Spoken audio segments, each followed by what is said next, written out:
రక్షించడానికి వచ్చినటువంటి పారాయణ చేయవలసినటువంటి గాథ మహిషాసుర వధ తప్ప కేవలం అమ్మవారు చేసిన ఒక రాక్షస సంహారంగా, చరిత్రలో జరిగిపోయినటువంటి ఒక సంఘటనగా, భూతకాలమునందు జరిగినటువంటి ఒక సంఘటనగా కేవలం వినడానికి మాత్రమే పనికొస్తుంది. ఇది ఎప్పుడో జరిగిపోయింది కదా, ఇప్పుడు మనకి కావలసిన మనమేం మహిషాసురులం కావని మనకి మనం సరిపెట్టేసుకోవడం కాదు. మనం అలా ఉన్నామా అన్నది జాగ్రత్తగా మీకు మీరు నాకు నేను పరిశీలన చేసుకుని మార్పు తెచ్చుకోవలసినటువంటి స్వచ్ఛందమైన క్రమశిక్షణతో కూడుకున్నటువంటి గాథ మహిషాసుర వధ. ఆ నేపథ్యంలో తత్సారాంశమును అర్థం చేసుకోవడానికి మీరు వినండి. అప్పుడు మహిష ప్రకృతి అన్న మాటకు అర్థం మీకు బాగా ద్యోతకం అవుతుంది. దీన్ని ప్రారంభం చేస్తే వ్యాస మహర్షి అంటారు, పూర్వకాలంలో ధనుకుమారులైనటువంటి వారు రంభుడు కరంభుడు, వీళ్ళిద్దరికీ సంతానం లేదు. కాబట్టి వీరిద్దరూ సంతానార్థమై అంటే పుత్ర సంతానము కలగాలనేటటువంటి కోరికతో, ఇక్కడ వరకు మంచి లక్షణమే, భగవంతుణ్ణి ఆరాధించి ఏదైనా పొందవచ్చనేటటువంటి భావన లోపల ప్రచోదనం అవ్వడం వరకు అది రాక్షస శరీరమా మనుష్య శరీరమా దేవతా శరీరమా అన్నదానితో సంబంధం లేదు. ఇక్కడ వరకు మంచిదే. కానీ ఆ తర్వాత కలిగేటటువంటి మార్పు రాక్షసుడా దేవత ఋష మనుష్యుడా భక్తుడా ఇంకోట అన్నది నిర్ణయం చేస్తుంది. కాబట్టి చూడండి, ఇప్పుడు ఆ ధనుకుమారులైనటువంటి రంభుడు కరంభుడు వీళ్ళిద్దరూ కూడా పరమపావనమైనటువంటి పంచనద జలము అనబడేటటువంటి తీర్థము దగ్గరకు వెళ్ళి ఆ ప్రదేశంలో కూర్చుని తపస్సు చేస్తున్నారు.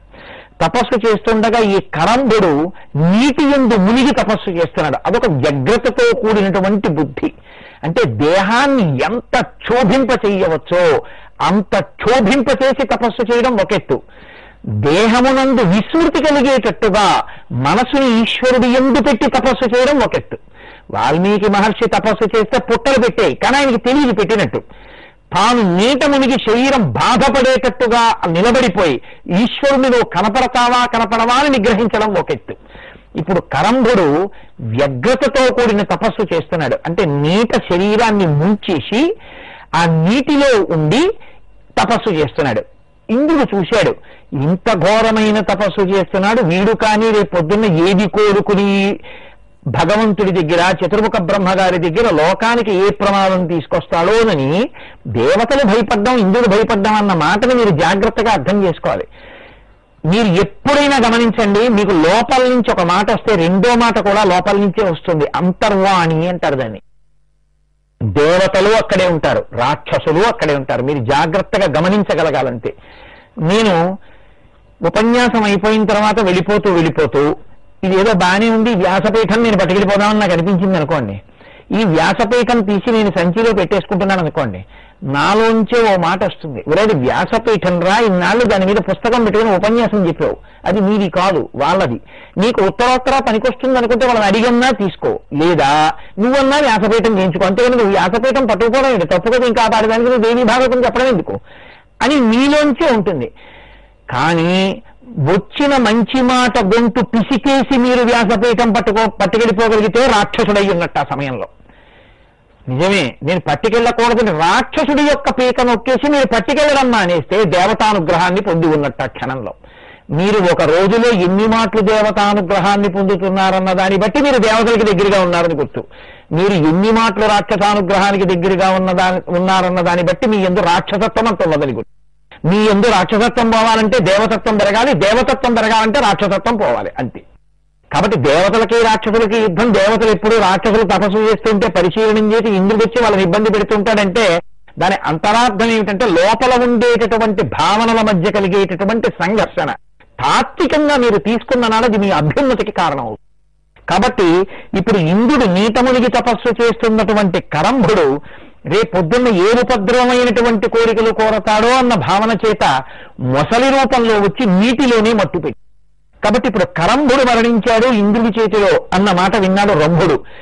ఈయన నీటిలో తపస్సు చేస్తే ఆయన ఒక వటవృక్షాన్ని ఆశ్రయించి అగ్నిహోత్రాన్ని వేయించి అగ్నిహోత్రాన్ని ఆరాధన చేస్తూ ఆయన తపస్సు చేస్తున్నాడు. ఇంద్రుడు సోదరుడైనటువంటి కరంభుడిని సంహరించాడు.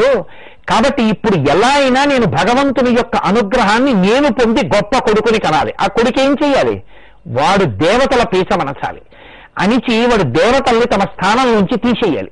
తీసేసి స్వర్గాన్ని వాడు ఆక్రమించాలి. ఇంద్రుడి పదవిలో వాడు కూర్చోవాలి. ఎంత వ్యగ్రతతో కూడిన బుద్ధో చూడండి.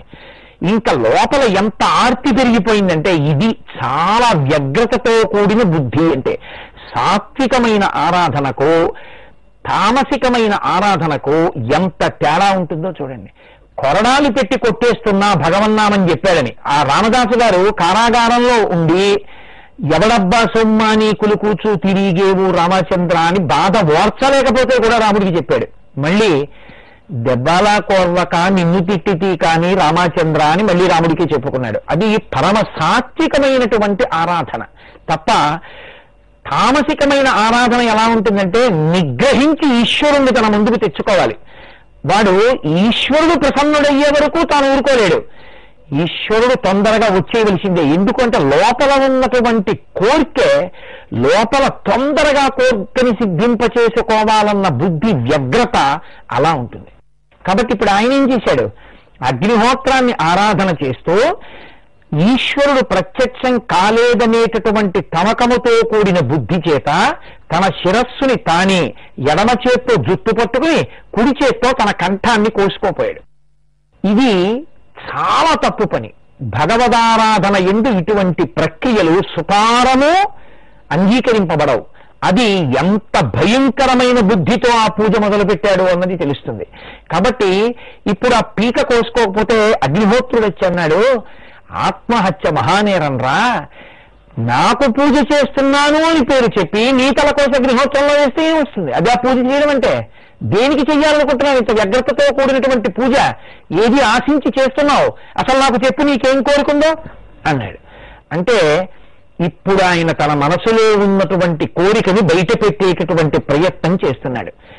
రాక్షస బుద్ధి అంటే ఎంత వ్యగ్రతతో ఉంటుందో, పూజ కూడా ఎంత వ్యగ్రతతో ఉంటుందో మీరు ఒక్క మాట బాగా గుర్తుపెట్టుకుంటే భగవంతుణ్ణి నిగ్రహించి నిలబెట్టుకోవడంలో ఉన్న మాట మీకు అర్థం అవ్వడానికి నేను ఒక మాట చెప్తా.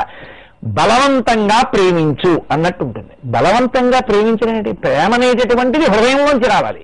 బలవంతంగా ప్రేమించడం ఎలా కుదురుతుంది? అదే రాక్షస బుద్ధి. యాసిడ్లు పోయడం, కత్తులతో పడవడం ఎక్కడ మొదలవుతాయంటే బలవంతంగా ప్రేమించమని అడగడంలో ఉంటాయి. అది రాక్షస బుద్ధి అని తెలుసుకుని అమ్మవారి పాదాలు అట్టుకుంటే ఈ మహిష ప్రకృతి పోతుంది. దీనికి మహిషాసుర వధ ఆలంబనమై ఉంటుంది. ఇది ఎన్ని విచిత్రగతులు తిరుగుతుందో మీకు రేపటి రోజున మనవి చేస్తాను. మంగళాచార్య పురోగమై సర్వైశ్చ పూర్వైరాచార్యై సత్కృతాయాస్తు మంగళం. మంగళం కోసలేంద్రాయ మహనీయ గుణాత్మనే చక్రవర్తి తనూజాయ సర్వభౌమాయ మంగళం. ఉమాకాంతాయ కాంతాయ కామితార్థప్రదాయినే శ్రీగిరీశాయ దేవాయ మల్లినాథాయ మంగళం.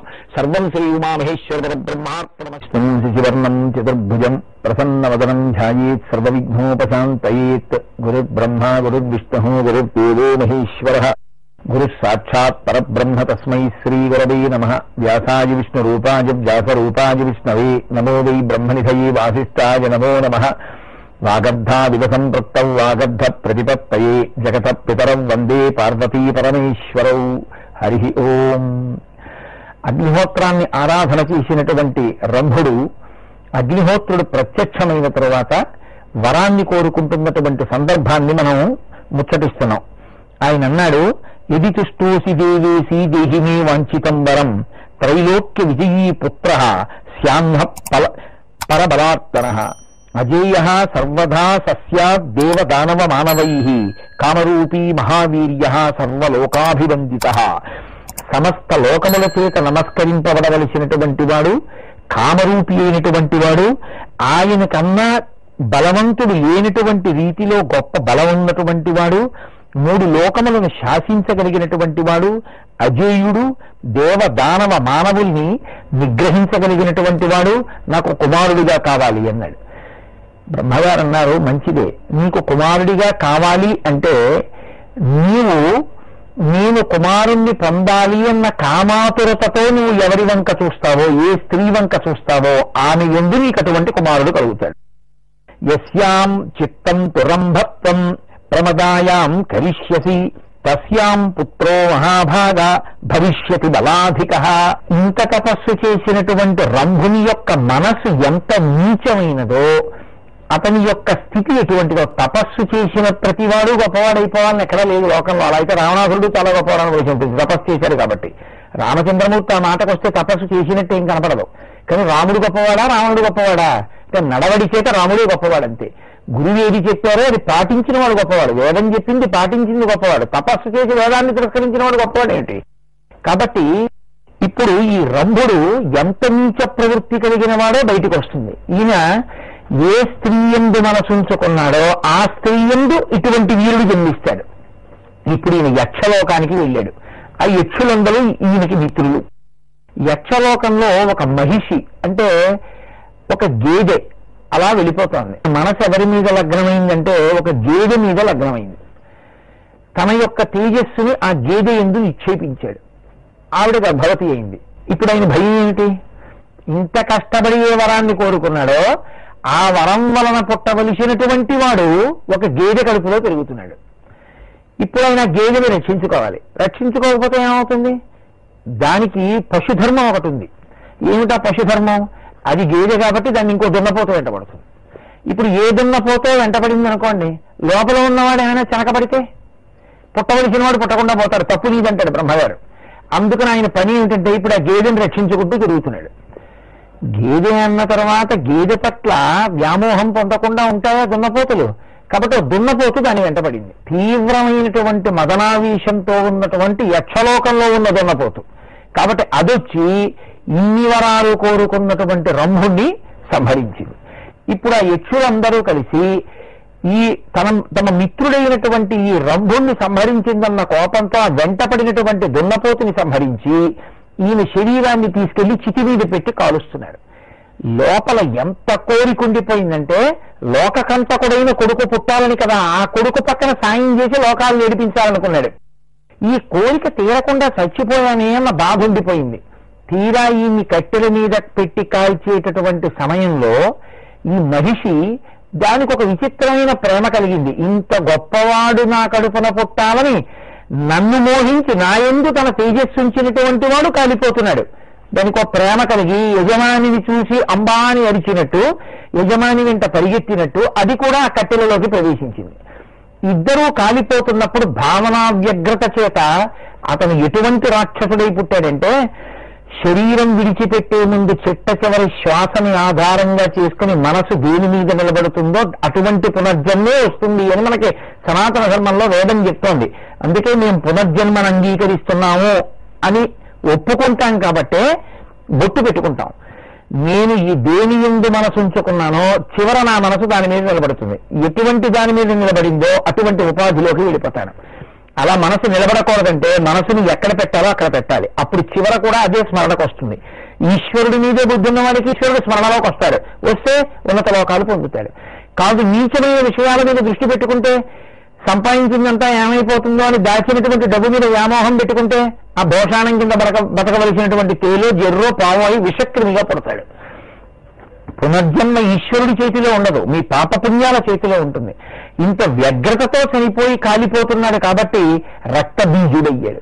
రక్తబీజుడు అంటే ఆయన మళ్లీ పుట్టినప్పుడు ఆయన శరీరాన్ని కాని దేవతలు చెనకారో ఆ శరీరం నుంచి కారి కింద పడినటువంటి ప్రతి రక్తపు బిందువులోంచి కొన్ని వేల మంది రాక్షసులు మళ్లీ పుడుతూ ఉంటారు. అంత రాక్షసత్వంతో చనిపోయి అంత గొప్ప రాక్షసుడై పుట్టాడు. ఈ రంభుడు మహిషి ఇద్దరూ కాలిపోతున్నప్పుడు ఆ మహిషి కడుపులో పెరుగుతున్నటువంటి పిల్లవాడు చితి మీద జారిపడ్డాడు. లోకంలో చితి మీద పుట్టినవాడు మహిషాసురుడు ఒక్కడే. కాబట్టి ఇప్పుడు ఈ చితి మీద పుట్టినటువంటి మహిషాసురుడు పుడుతూనే తండ్రి ఇచ్చినటువంటి వరములకు వారసత్వాన్ని పొందాడు. పొందినటువంటి వాడికి ఒక గొప్ప అనుమానం ఒకటి వచ్చింది. మా నాన్నగారు 3 లోకాలను నిగ్రహించేవాడు, ఇంద్ర పదవిని పొందగలిగినంత సమర్థత కలిగిన వాడు, దేవదానవ మనుష్యుల్ని గెలవగలిగిన వాడు, గొప్ప ప్రఖ్యాతి ఉన్నవాడు, అజేయుడు అని అడిగాడు తప్ప మరణం లేనివాడు అని మాత్రం అడగలేదు. కాబట్టి చచ్చిపోతానేమోనా ఈ భయం వేసింది. ఎప్పుడో అప్పుడు చచ్చిపోతే ఎన్ని సంపాదించుకోవడం ఏంటి? కాబట్టి ఎప్పుడు చచ్చిపోకుండా ఉంటే సంపాదించుకున్నవన్నీ అనుభవిస్తూ ఉండొచ్చు. ఇది రాక్షస ప్రవృత్తి అన్న మాటకు అర్థం లేనంత, అసలు పరిధి లేనంత నేను నాది అన్న వాటి మధ్య నలగడానికి రాక్షస ప్రవృత్తి అంటారు. ఈ నేను వాడు నాది వాడిది ఎంత మారిపోతే అంత ఋషి ప్రవృత్తి అంటారు. కాబట్టి ఇప్పుడు ఆయన కూడా మేరు పర్వతం మీదకి వెళ్ళి బ్రహ్మగారి గురించి తపస్సు చేశాడు. తపస్సు చేస్తే ప్రత్యక్షమవడం బ్రహ్మగారి లక్షణం. ఆయన ప్రత్యక్షం అయ్యారు. ఏం కావాలన్నారు? నువ్వు చచ్చిపోకూడదన్నాడు. ఆయన అన్నారు అది ప్రకృతి విరుద్ధం. బ్రహ్మాండంలోంచి వచ్చినటువంటి పిండాండం మళ్ళీ బ్రహ్మాండంలోకి వెళ్ళి తీరాలి. అది ఉండేటటువంటి ధర్మం అది. అంతేగాని అలా ఉండరు పిండాండంతో, అలా శరీరంతో ఉండడం కుదరదు. ఇంకో మాట అన్నారు ఆయన. అన్నాడు చచ్చిపోకుండా కదా ఉండాలి. మీతో నేను మనవి చేశాను ఇంతకుముందు, దేవతల్ని కూడా మనం మోహపెట్టగలనుకుంటారు వీళ్ళు. కాబట్టి ఆయన అన్నాడు నేను మిగిలిన వాళ్ళ ఎవ్వరి చేతిలోనూ చచ్చిపోకూడదు, కానీ ఆడది నన్ను చంపేస్తే మాత్రం నాకేం అభ్యంతరం లేదన్నాడు. ఆయన అన్నాడు తథాస్తు. ఎందుకు అలా అన్నావు అని అడిగాడు. ఆడది చంపేస్తే పర్వాలేదు ఎందుకన్నావు అంటే ఆయన అన్నాడు మహిషాసురుడు అబలా హంతమాం హంతం కథం శక్త్యా భవిష్యతి అన్నాడు. ఆడది నన్ను చంపడమా? ఆడదంత పలికిమారింది ఈ లోకంలో. ఆడది అంటే నా ఇష్టం వచ్చినట్టు నేను అనుభవిస్తా తప్ప ఆడది నన్ను చంపడం ఏంటి? ఆడది నన్ను ఏం చేయలేదన్నాడు. ఇది మహిష ప్రకృతి. నేను మీతో నిన్న మనవి చేసింది ఇదే. ఆడది అంటే గౌరవించిన వాడు, ఆడది అంటే తల్లి అన్నవాడు, చెల్లి అన్నవాడు, అక్క అన్నవాడు, సృష్టికర్త అన్నవాడు, స్థితికర్త అన్నవాడు, లయకర్త అన్నవాడు, పరబ్రహ్మం అన్నవాడు, మాతృదేవోద్భవ అన్నవాడు వృద్ధిలోకి వచ్చాడు. ఆడది నన్ను ఏం చేస్తుందండి? ఆడదిగా ఉండాలి అన్న వాళ్ళందరూ ఎలా నశించిపోయారో మహిష ప్రవృత్తి చెప్తుంది. కాబట్టి ఇప్పుడు ఆడది నన్నేం చేస్తుంది అంటే ఆడదాని చేతిలో చచ్చిపోతానన్నాడు. ఆడదాని చేతిలో చచ్చిపోతానన్న వాళ్ళు ఆడది నన్నేం చేస్తుంది ఏంటి అంటే ఆడదింత గొప్పదయ్యుండే అవకాశం ఉందని తెలిసి కూడా అంత నీచంగా మాట్లాడగలిగినటువంటి స్థితి. కాబట్టి ఇప్పుడు ఈ మహిషాసురుణ్ణి తీసుకొచ్చి సింహాసనం మీద కూర్చోబెట్టారు. యథారాజా తథా ప్రజ. ఈయన ఇటువంటి వాడు, ఆయన చుట్టూ చేరినటువంటి రాక్షసులు కూడా అటువంటి వాళ్ళు. కాబట్టి వీళ్ళందరూ కూడా మహిషాసురుని యొక్క ఛత్రం కిందకి చేరారు. ఇప్పుడు ఆయన కోరిక ఏమిటి? మీతో నేను మనవి చేశాను, రాక్షసులందరి కోరిక స్వర్గాన్ని ఆక్రమించడం. రాక్షసులు దేవతల్ని నిగ్రహించడం అంటే మంచి భావాలు లేకుండా చెడ్డ భావాలు ఆక్రమించడం. కాబట్టి ఇప్పుడు ఆయన దూతని పిలిచాడు. సత్వాం సంరక్షయే నూనమాజౌ శరణమాగతం తస్మాత్వం శరణం జాహి మహిషస్య శచీపతే. ఓ దేవేంద్ర, ఈ లోకములకన్నిటికీ ప్రభువు మహిషాసురుడు. కాబట్టి వెళ్ళి మహిషాసురుడికి శరణాగతి చేసి నీ రాజ్యాన్ని మహిషాసురుడికి ఇచ్చేయమన్నాడు.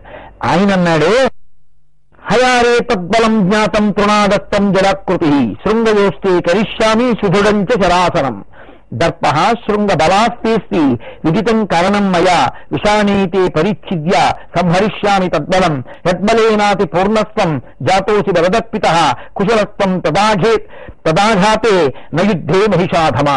నీతో నాకు యుద్ధం ఏమిట్రా? నీ రెండు కొమ్ములు పట్టుకుని గిరగిరా తిప్పి ఆ కొమ్ములు ఓడదీసి ఆ కొమ్ములతో నేను ఒక పెద్ద ధనస్సు చేయించుకుని నిన్ను చంపి ఒకటి పారేస్తాను. ఒక పశువు గడ్డి తినేవాడివి, నువ్వు మహిషములోంచి వచ్చిన వాడివి, అటువంటి వాడివి నీతో నాకు యుద్ధం ఏమిటి? నిన్ను చంపడం పెద్ద విశేషమా అన్నాడు. ఇంద్రుడు కూడా సమయాసమయములను ఎరగకయే అంత గొప్పగా మాట్లాడేశాడు. కానీ నిజంగా మహిషాసురుడు యుద్ధానికి బయలుదేరిన తర్వాత గురువు గారి దగ్గరికి వెళ్ళాడు. బృహస్పతిని అడిగాడు. బృహస్పతి వేదాంతం చెప్పారు. వేదాంతం చెప్పడం అంటే మనసుకి స్వస్థత కల్పించాడు. నిన్ను గెలిచేవాడు వచ్చాడు. సమయం కోసం నిరీక్షించి కష్టాన్ని తట్టుకోగలిగినటువంటి స్థితిని నువ్వు మనసులో ప్రచోదనం చేసుకో, ఆ స్థితిని పొందు. ధనస్సు కూడా అవతల వారిని కొట్టాలి అంటే వంగుతుంది. ధనస్సు వంగకపోతే కొట్టలేదు. లక్ష్యాన్ని కొట్టవలసిన ధనస్సు వంగాలి. అలా నువ్వు కూడా కాలం కలిసి వచ్చే వరకు, ఈశ్వరానుగ్రహం కలిగే వరకు, వాడిని చంపగలిగిన స్త్రీ పుట్టే వరకు ఓర్చాలి. ఇది బృహస్పతి యొక్క బోధ సారాంశం. ఇప్పుడు ఇంద్రుడు యుద్ధం చేస్తానన్నాడు. తానొక్కడు యుద్ధం చేయలేని బ్రహ్మగారిని పిలిచాడు, శివుడిని పిలిచాడు, విష్ణువుని పిలిచాడు, దేవతల్ని పిలిచాడు, దిక్పాలకుల్ని పిలిచాడు. అందరూ కలిశారు, ఇటువైపు నుంచున్నారు. రాక్షసులందరూ మహిషాసురుడి వైపు చేరారు. ఇద్దరి మధ్య గొప్ప యుద్ధం బయలుదేరింది. ఇంత గొప్ప యుద్ధం బయలుదేరితే మహిషాసురుడు అన్నాడు కింకరిష్యతి మే విష్ణుం ఇంద్రోవా బలవత్తర రుద్రోవాపి నిమేశక్త ప్రతికర్తుం రణంగణే నారీ కిన్నే కరిష్యతి. నాకు వరం ఉంది, ఆనది తప్ప ఎవరు చంపలేరు. నన్ను బ్రహ్మ ఏం చేస్తాడు, విష్ణువు ఏం చేస్తాడు, ఇంద్రుడు ఏం చేస్తాడు, రుద్రుడు ఏం చేస్తాడు, ఎవరు ఏం చేయలేరు. ఇంకా ఆనదంటారా? యుద్ధానికి వస్తే మాత్రం నన్ను ఏం చేస్తుంది? ఆనది కనబడితే చంపడం కాదు, అనుభవించగలిగినటువంటి వాడిని. ఎంత శక్తివంతురాలైనా నా చేత అనుభవింపబడవలసిందే కానీ నన్ను నిగ్రహించగలిగింది కాదు. ఎందుకంటే అది ఆడది కనుక. ఎంత నీచ భావనో, ఎంత చులకన భావన కలిగిన వాడో చూడండి. కాబట్టి నారీకిన్నే కరిష్యతి, నన్ను ఆడదేం చేస్తుంది అన్నాడు. సరే, యుద్ధం ప్రారంభమైంది. భయంకరమైనటువంటి యుద్ధం దేవదానవుల మధ్య జరుగుతోంది. ఎంత యుద్ధం జరిగినా వరం వరమే కదండి. బ్రహ్మగారు ఒకసారి మాట ఇచ్చారు అంటే ఆ మాట అలా నిలబడవలసిందే. ఆ యుద్ధంలో దేవతలందరూ ఓడిపోయారు. ఓడిపోయినటువంటి కారణం చేత తలకొక దిక్కు వెళ్ళిపోయారు, గుహల్లో ఉంటున్నారు. చాలా బాధాకరమైనటువంటి జీవితాన్ని గడుపుతున్నారు. ఆ గడుపుతున్నటువంటి సమయంలో ఎంతకాలం మనం ఇలా గడుపుతామని చెప్పి అందరూ కలిసి మళ్ళీ బ్రహ్మగారి దగ్గరికి వెళ్ళి అడిగారు, అయ్యా వరం ఇచ్చింది నువ్వే కదా, మరి ఎలా ఇప్పుడు మహిషాసురుడిని నిగ్రహించడం? ఆయన అన్నాడు, రండి మనం కైలాసానికి వెళదామన్నాడు. కైలాసానికి వెళ్ళి శివుణ్ణి తీసుకుని అక్కడి నుంచి బయలుదేరి శ్రీ మహావిష్ణువు దగ్గరికి వెళ్ళారు. దేవతలందరూ సమావేశం పెట్టారు. ఈ పనికి మాలిన వాళ్ళందరూ సమావేశం పెడితే మాత్రం నన్ను చేస్తాడన్నాడు మహిషాసురుడు. అది ఆయన అహంకారం. ఇప్పుడు శ్రీ మహావిష్ణువు అన్నారు, మన వల్ల సంహరింపబడడం, ఆయన్ని సంహరించగలిగినటువంటి శక్తి స్వరూపాన్ని ఉత్పాదన చెయ్యాలి. కాబట్టి మన శక్తియే స్త్రీ. ఈ మాట మీరు బాగా పట్టుకోవాలి. శక్తికి స్త్రీ అని పేరు. ఇప్పుడు నేను ఉపన్యాసం చెప్తే నేను ఉపన్యసించగలిగినటువంటి నా శక్తి నన్ను ఆవహించి ఉంటుంది తప్ప, కోటేశ్వరాలు మీరు కాకినాడలో కూర్చోండి ఉపన్యాసం ఇక్కడ తిరుపతిలో చెప్పాలంటే కుదురుతుందో? అలా ఏం కుదరదు. నేను నా ఉపన్యాస శక్తి కలిసే ఉంటాం. అదే భార్యాభర్త కలిసి ఉండడం. నా శక్తి నా యందు ఉంటుంది. శక్తికి స్త్రీ అని పేరు. కాబట్టి ఇప్పుడు మన శక్తులన్నింటినీ ఒక చోట చేర్చండి, ఒక పరాశక్తిగా తయారవుతుందన్నారు. కాబట్టి ఇప్పుడు ఆయన బ్రహ్మగారు తన శక్తిని బయటికి తీశాడు. రక్తవర్ణం శుభాకారం పద్మరాగ మణిప్రభం, ఎర్రటి కాంతితో, రజోగుణం సృష్టి కదండి, అందుకని బ్రహ్మగారు ఎర్రటి తన శక్తిని బయటికి తీసుకొచ్చి అక్కడ పెట్టాడు. శంకరస్య శరీరాప్తు నిశ్రుతం మహదద్భుతం రౌప్యవర్ణమభూతీవ్రం దుర్దర్శం దారుణం మహత్. ఆయన తెల్లగా ఉండేటటువంటి తన తేజస్సుని పరమేశ్వరుడు తనలోంచి తన శక్తిని బయటికి తీశాడు. తతో విష్ణుం శరీరాప్తో తేజోరాశి మిమాపరం నీలం సత్వగుణోపేతం ప్రాదురాస్య మహాద్యుతి. శ్రీ మహావిష్ణువు తనలో ఉండేటటువంటి నల్లగా ఉన్నటువంటి సాత్వికమైనటువంటి శక్తిని తీశారు. ఇప్పుడు సృష్టి శక్తి, స్థితి శక్తి, ప్రళయ శక్తి, మూడు శక్తులు ఏకీకృతమయ్యాయి. ఏకీకృతమై అందులోంచి ఒక మహాభూతము వంటి గొప్ప తేజోరాశి సంభవించింది. అప్పుడు వీళ్ళందరూ కూడా, మిగిలినటువంటి దేవతలందరూ కూడా వాళ్ళ వాళ్ళ శక్తుల్ని ఆవిడికి ధారబోశారు. కుబేరయమవహ్నీనాం శరీరేభ్య సమంతతః నిశ్చక్రామ మహాత్తేజో వరుణస్య తథైవ చ అన్యేషాం చైవ దేవానాం శరీరో భోయతి భాస్వరం నిర్గతం తన్మహాతేజో రాశిన్ మహోజ్వలః. ఆవిడ త్రిగుణాసా మహాలక్ష్మీ సర్వదేవ శరీరజ అష్టాదశ భుజారమ్యా త్రివర్ణా విశ్వమోహిని శ్వేతాననా కృష్ణనేత్రా సంరక్తాధర పల్లవ తామ్రపాణి తలాకాంతా దివ్యభూషణ భూషిత అష్టాదశ భుజాదేవీ సహస్రభుజమండిత సంభూతాసురనాశా యా తేజోరాశి సముద్భవ అన్నారు. ఆ తల్లి అష్టాదశ భుజాదేవి. ఆవిడ 18 భుజములతో పుట్టినప్పటికీ కూడా 1000 భుజములతో ఉన్న దానిలా కనపడుతోంది. ఏంటి సహస్రం అంటే అనంతము, ఎన్నో భుజములతో ఉన్న దానిలా ఉంది.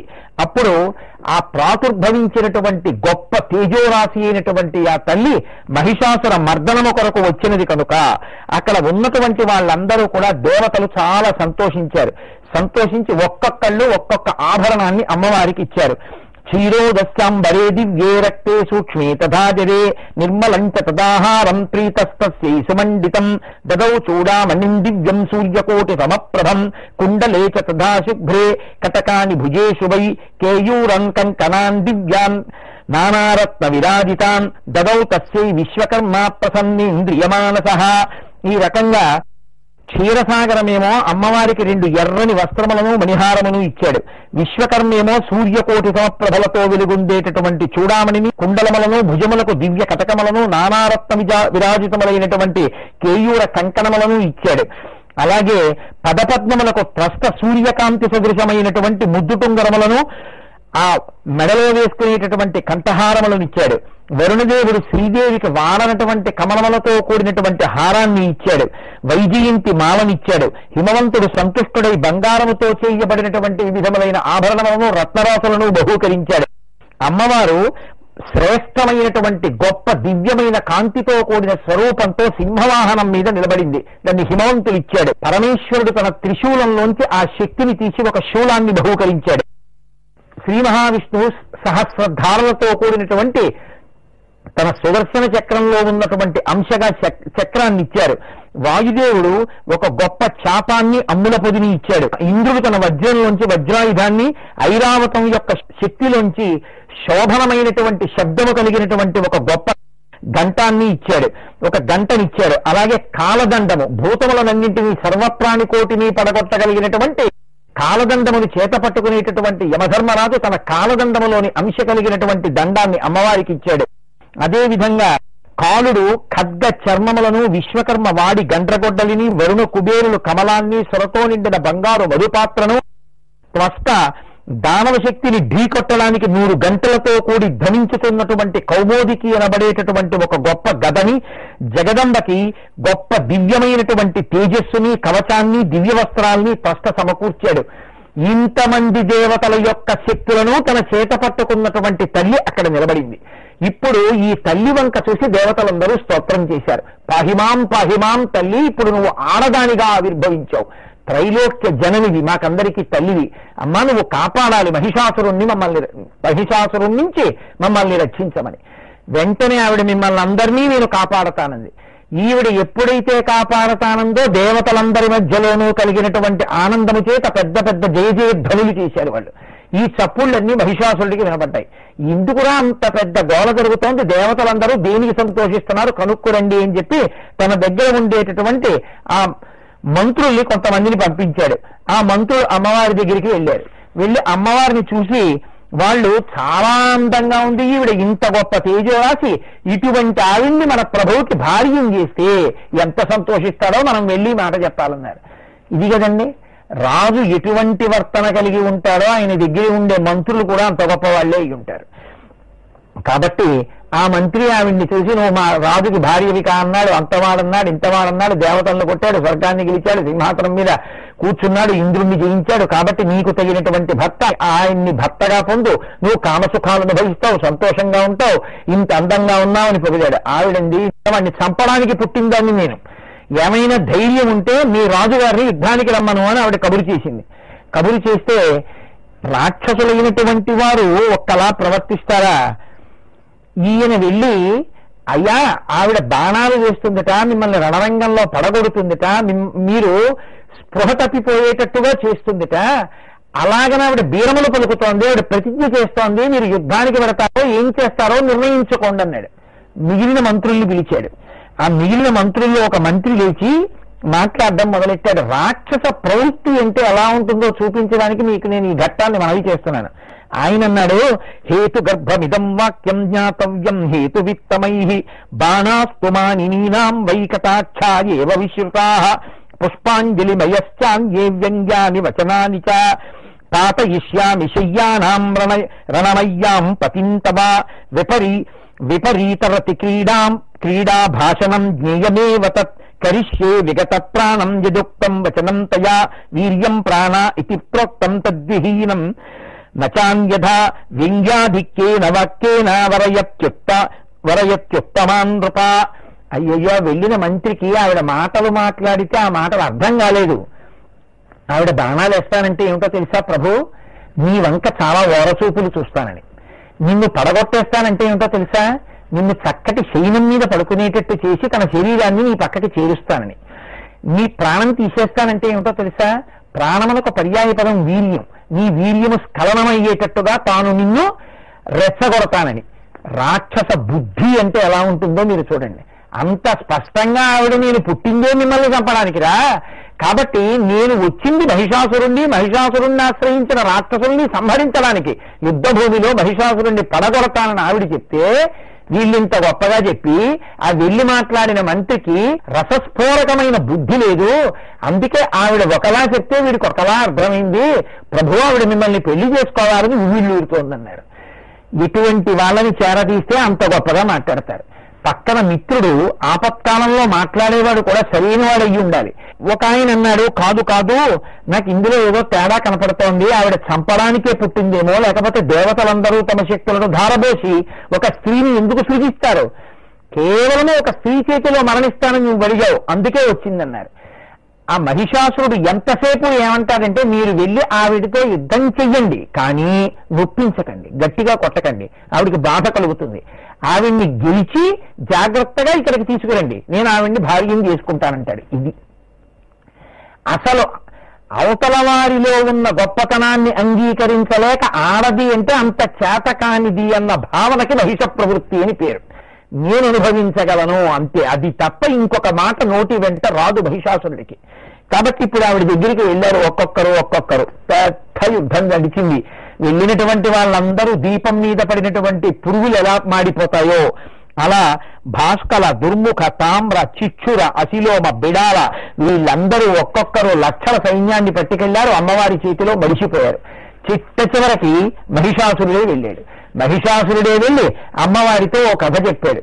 పూర్వకాలంలో మండోదరి అని ఒక రాసకన్య ఉండేది. మంచి పిల్లవాడిని తీసుకొచ్చి పెళ్లి చేస్తానంటే తండ్రి గారు వీల్లేదు నేను పెళ్లి చేసుకోనంది. ఆఖరణ ఉద్యానవనంలో తిరుగుతుంటే అయోధ్యాధిపతి వీరసేనుడు కనబడి పెళ్లి చేసుకుంటా అన్నాడు. నాకు పురుషుడన్న వాడి జోలి కుదరదు, నేను పెళ్లి చేసుకోనంది. ఆఖరికి ఆవిడ చెల్లెలు ఇందుమతి స్వయంవరంలో ఒక మంచి యుక్తమైన వయసులో ఉన్న రాజకుమారుణ్ణి పెళ్లాడ్డం చూసి అయ్యో దాని పెళ్లి అయిపోయింది నేనే వద్దన్నానని ఒక్కసారి ఉద్రిక్తత కలిగి ఓ పనికి మాలిన వాడిని మద్రదేశాధిపతిని వివాహం చేసుకుంది. తీరా ఈవిడ పెళ్లి చేసుకుని ఆ మద్రదేశాధిపతితో ఆయన ఇంటికి వెళ్ళిన తర్వాత అంతకు ముందు ఆయన ఒక దాసితో తిరుగుతున్నాడని తెలిసింది. మనసు వికలమైపోయి ఇటు తన భర్తని పొందలేక ఇంతకు ముందు పొందుదామని కోరుకున్నటువంటి ఉత్తములైనటువంటి పురుషుల్ని దూరం చేసుకుని ఎటూ కాక ఆవిడ జీవితం పాడైపోయింది.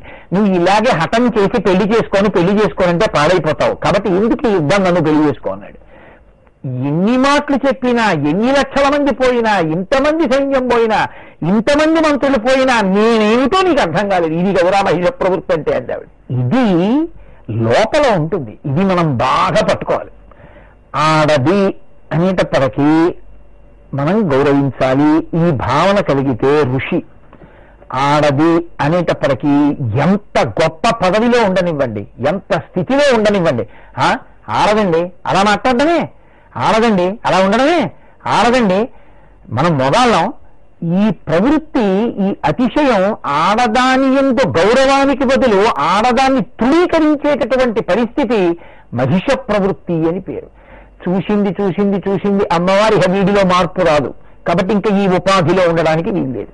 ఎంతసేపు అంటే పెద్ద అమ్మవారికి యుద్ధం చేయడం అనేటటువంటిది ఏం పెద్ద విశేషమా ఏం ఈరోజు అదేస్తారో అమ్మవారికి కాసేపు ఒక కత్తి విసురుతుంది, వీడో బాణం వేస్తారో అమ్మవారు 4 బాణాలు వేస్తుంది, ఓ 1,00,000 మంది సైన్యం చచ్చిపోతారు. చివరికి తన త్రిశూలం పెట్టి వాడి గుండెల్లో కూర్చింది. ఆ శరీరంతో కింద పడ్డాడు. ఆ కంఠాన్ని కత్తితో కోసేసింది, కంఠం తెగిపోయింది, రక్తధారలు కారిపోయాయి. మహిషాసురుడు మర్దింపబడ్డాడు. అప్పుడు ఈ దేవతలందరూ వెళ్ళి అమ్మవారి దగ్గర నిలబడి సంతోషంతో ప్రార్థన చేశారు. అమ్మా పుష్టి కళాధ విజయ గిరిజా జయాత్వం తుష్టిం ప్రమాత్తమసి బుద్ధిం రమారమాచ విద్యాక్షమా జగతి కాంతిరహీన మేధా సర్వంతమేవ వితిరా భువనత్రయేస్మిన్ అభిర్వాణా తవతు శక్తి భిరాసుకత్వం కోవాక్షమ సకలలోక నివాస భూమి. తల్లి బ్రహ్మగారు సృష్టిస్తున్నాడు, విష్ణువు స్థితి చేస్తున్నాడు, శివుడు లయం చేస్తున్నాడు అంటాం కానీ నిజానికి సృష్టిశక్తి, స్థితిశక్తి, లయశక్తి అన్నీ నువ్వే. ఈ భూమిని భరిస్తున్నది నువ్వే, నిర్వహిస్తున్నది నువ్వే. తల్లి ఇవాళ నువ్వు ఆదుకుని దేవతల్ని రక్షించి మహిషాసురుణ్ణి మర్దించి ఉండకపోతే ఏమైపోదుమో. పరాశక్తి జగదంబ నిరంతరము మా యొక్క బుద్ధి నీ పాదారవిందముల యందు నిలబడి నీ యొక్క అనుగ్రహము మాకు ఉండేటట్టుగా మమ్మల్ని కాపాడు అని అడిగితే ఆవిడంది నీకు ఎప్పుడు ఆపద వచ్చినా బెంగలేదు, నన్ను స్మరించండి, నేను వచ్చి మిమ్మల్ని రక్షిస్తానంది. అందరూ సంతోషించారు. దేవతలు పదవులు పొందారు, రాక్షసులు రచించిపోయారు, మిగిలిన వాళ్ళు పాతాళ లోకానికి పారిపోయారు. ఈ విధంగా మహిషాసుర వధ పూర్తి చేసి అమ్మవారు లోకాలన్నింటినీ రక్షించింది. కాబట్టి ప్రతి శరన్నవరాత్రులలో శరన్నవరాత్రిని ప్రతిరోజు మహిషాసుర మర్దనిగా మనం అమ్మవారికి నమస్కారం చేస్తూనే ఉంటాం. మహిషాసుర సంహారానికి సంబంధించినటువంటి ఘట్టాన్ని మీరు విని ఉన్నారు. అమ్మవారు ఎప్పుడెప్పుడు జగత్తు యందు ధర్మమునకు వైక్లభ్యము కలిగితే, ఎప్పుడెప్పుడు వేద ప్రమాణమునకు హాని జరిగితే అప్పుడప్పుడు అవతార స్వీకారం చేస్తూ ఉంటుంది. చేసి ఆ రాక్షసుల్ని దునుమాడి మళ్లీ సనాతన ధర్మాన్ని, వేదము యొక్క ప్రమాణాన్ని నిలబెడుతుంటుంది. ఆమెను నమ్ముకున్నటువంటి భక్తులైనటువంటి వారిని సదా కాపాడుతుంటుంది. ఈ సిద్ధాంతానికి అనుగుణంగానే దేవతలు ప్రార్థన చేసినప్పుడు శుంభ నిశుంభుల్ని సంహరించినటువంటి ఘట్టాన్ని ఇవాళ మహర్షి మనకి వివరణ చేస్తున్నారు. అందులో పూర్వకాలంలో శుంభనిశుంభులనేటటువంటి దానవులు పాతాళంలో పూర్వం పారిపోయి నివాసం ఏర్పరచుకున్నటువంటి వారు భూమి మీదకి వచ్చారు. వచ్చి వారు ఒకే ఆసనం మీద కూర్చుని పావన పుష్కర తీర్థమునందు నీరు, ఆహారము రెండిటిని విడిచిపెట్టి బ్రహ్మగారి కోసమని ఘోరమైనటువంటి తపస్సుని ప్రారంభం చేశారు. ఇందులో మీకు నేను తరచుగా మనవి చేస్తూ ఉంటాను, రాక్షసుల యొక్క తపస్సుకి ఋషుల యొక్క తపస్సుకి ఉండేటటువంటి ప్రధానమైన తేడా, రాక్షసులు ఘోరమైనటువంటి తపస్సు చేస్తారు, శరీరాన్ని ఖేద పెడతారు, ఇంద్రియాల్ని నిగ్రహించినట్లుగా ఉంటారు, కానీ పావుని కాలు కింద తొక్కి పెట్టినట్టు తొక్కి పెట్టడమే తప్ప అది ఇంద్రియ విజయం మాత్రము కాదు. అటువంటి స్థితిలో చిట్ట చివరికి ఈశ్వరుడు ప్రత్యక్షమైన తర్వాత వారు ఎప్పుడు కోరుకున్నా ఏది కోరుకుంటారంటే భోగాపేక్షతో ఉంటారు. కాబట్టి ఆ భోగమును అనుభవించడానికి ఈ శరీరం ఉండాలి, కాబట్టి ఈ శరీరం మరణించకుండా ఉండాలని అడుగుతుంటారు. అది పూర్తి అజ్ఞానంతో తమోగుణంతో కూడుకున్నటువంటి తపస్సుగా ఉంటుంది. అందుకే రాక్షసులు ఎక్కడ తపస్సు చేసినా బ్రహ్మగారు ప్రత్యక్షమైనప్పుడు అడిగేటటువంటి వరం ఒకే ఒక్కటి ఉంటుంది, నేను ఈ శరీరంతో శాశ్వతంగా ఉండాలి, మరణం అన్నది రాకూడదు. అసలు దేనికి మరణం లేదో అది ఆత్మయ్యి ఉంది. ఆ జ్ఞానము కలిగితే కొత్తగా మరణం కలగకూడదు అని అడగవలసినటువంటి అవసరమే ఉండదు. కానీ ఆత్మ నేను అన్న సత్యం ఎరుకలోకి రాక కేవలం శరీరమే నేననేటటువంటి అజ్ఞానము నుండి నిలబడిపోయినటువంటి వారు ఆ శరీరము ఉండిపోవాలని కోరుకుంటారు. ఆ శరీరము ఉండిపోవాలని కోరుకుంటే ఉండేది కాదు, అది వెళ్ళిపోతుంది. ఇదే బ్రహ్మగారు చెప్తూ ఉంటారు. మీరు ఏ రాక్షసుని యొక్క జీవితాన్ని, ఏ రాక్షసుని యొక్క తపస్సు చూడండి, ఇదే నడుస్తూ ఉంటుంది. కాబట్టి ఇప్పుడు వాళ్ళు చేసినటువంటి ఘోరమైనటువంటి తపస్సుకి మెచ్చుకున్నటువంటి వారై బ్రహ్మగారు ప్రత్యక్షమయ్యారు. బ్రహ్మగారు ఎదుట నిలబడ్డారు, నమస్కారం చేశారు, స్తోత్రం చేశారు, చేసి వరం అడిగారు. పురుషైర్ రమరాధైశ్చామానవైర్ మృగపక్షిభి అవధ్యత్వం కృపాసింధో దేహినౌ వాంఛితం వరం నారీ బలవతీ కాస్తీయానో నాశం కరిష్యతి నభిధీవ స్త్రియకామం త్రైలోక్య సచరాచరే అవధ్యౌ భ్రాతరౌ స్యాతం నరేభ్య పంకజోద్భవ భయం న స్త్రీజనేభ్యశ్చ స్వభావాదబలాహిసా ఇతి శ్రుత్వా తయోర్వాక్యం ప్రదదౌ వంచితం వరం బ్రహ్మ ప్రసన్న మనసా జగామాద స్వమాలయం.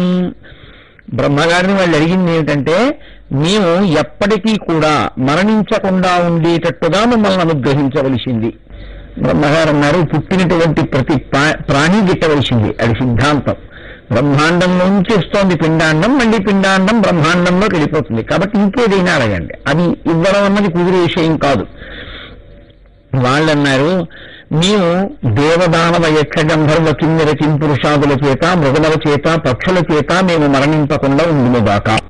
కానీ మేము ఆడదాని చేతిలో చనిపోకూడదన్న వరం మాత్రం మేము అడగం. ఎందుకు అడగం? స్వభావాద్ అబలాహిస.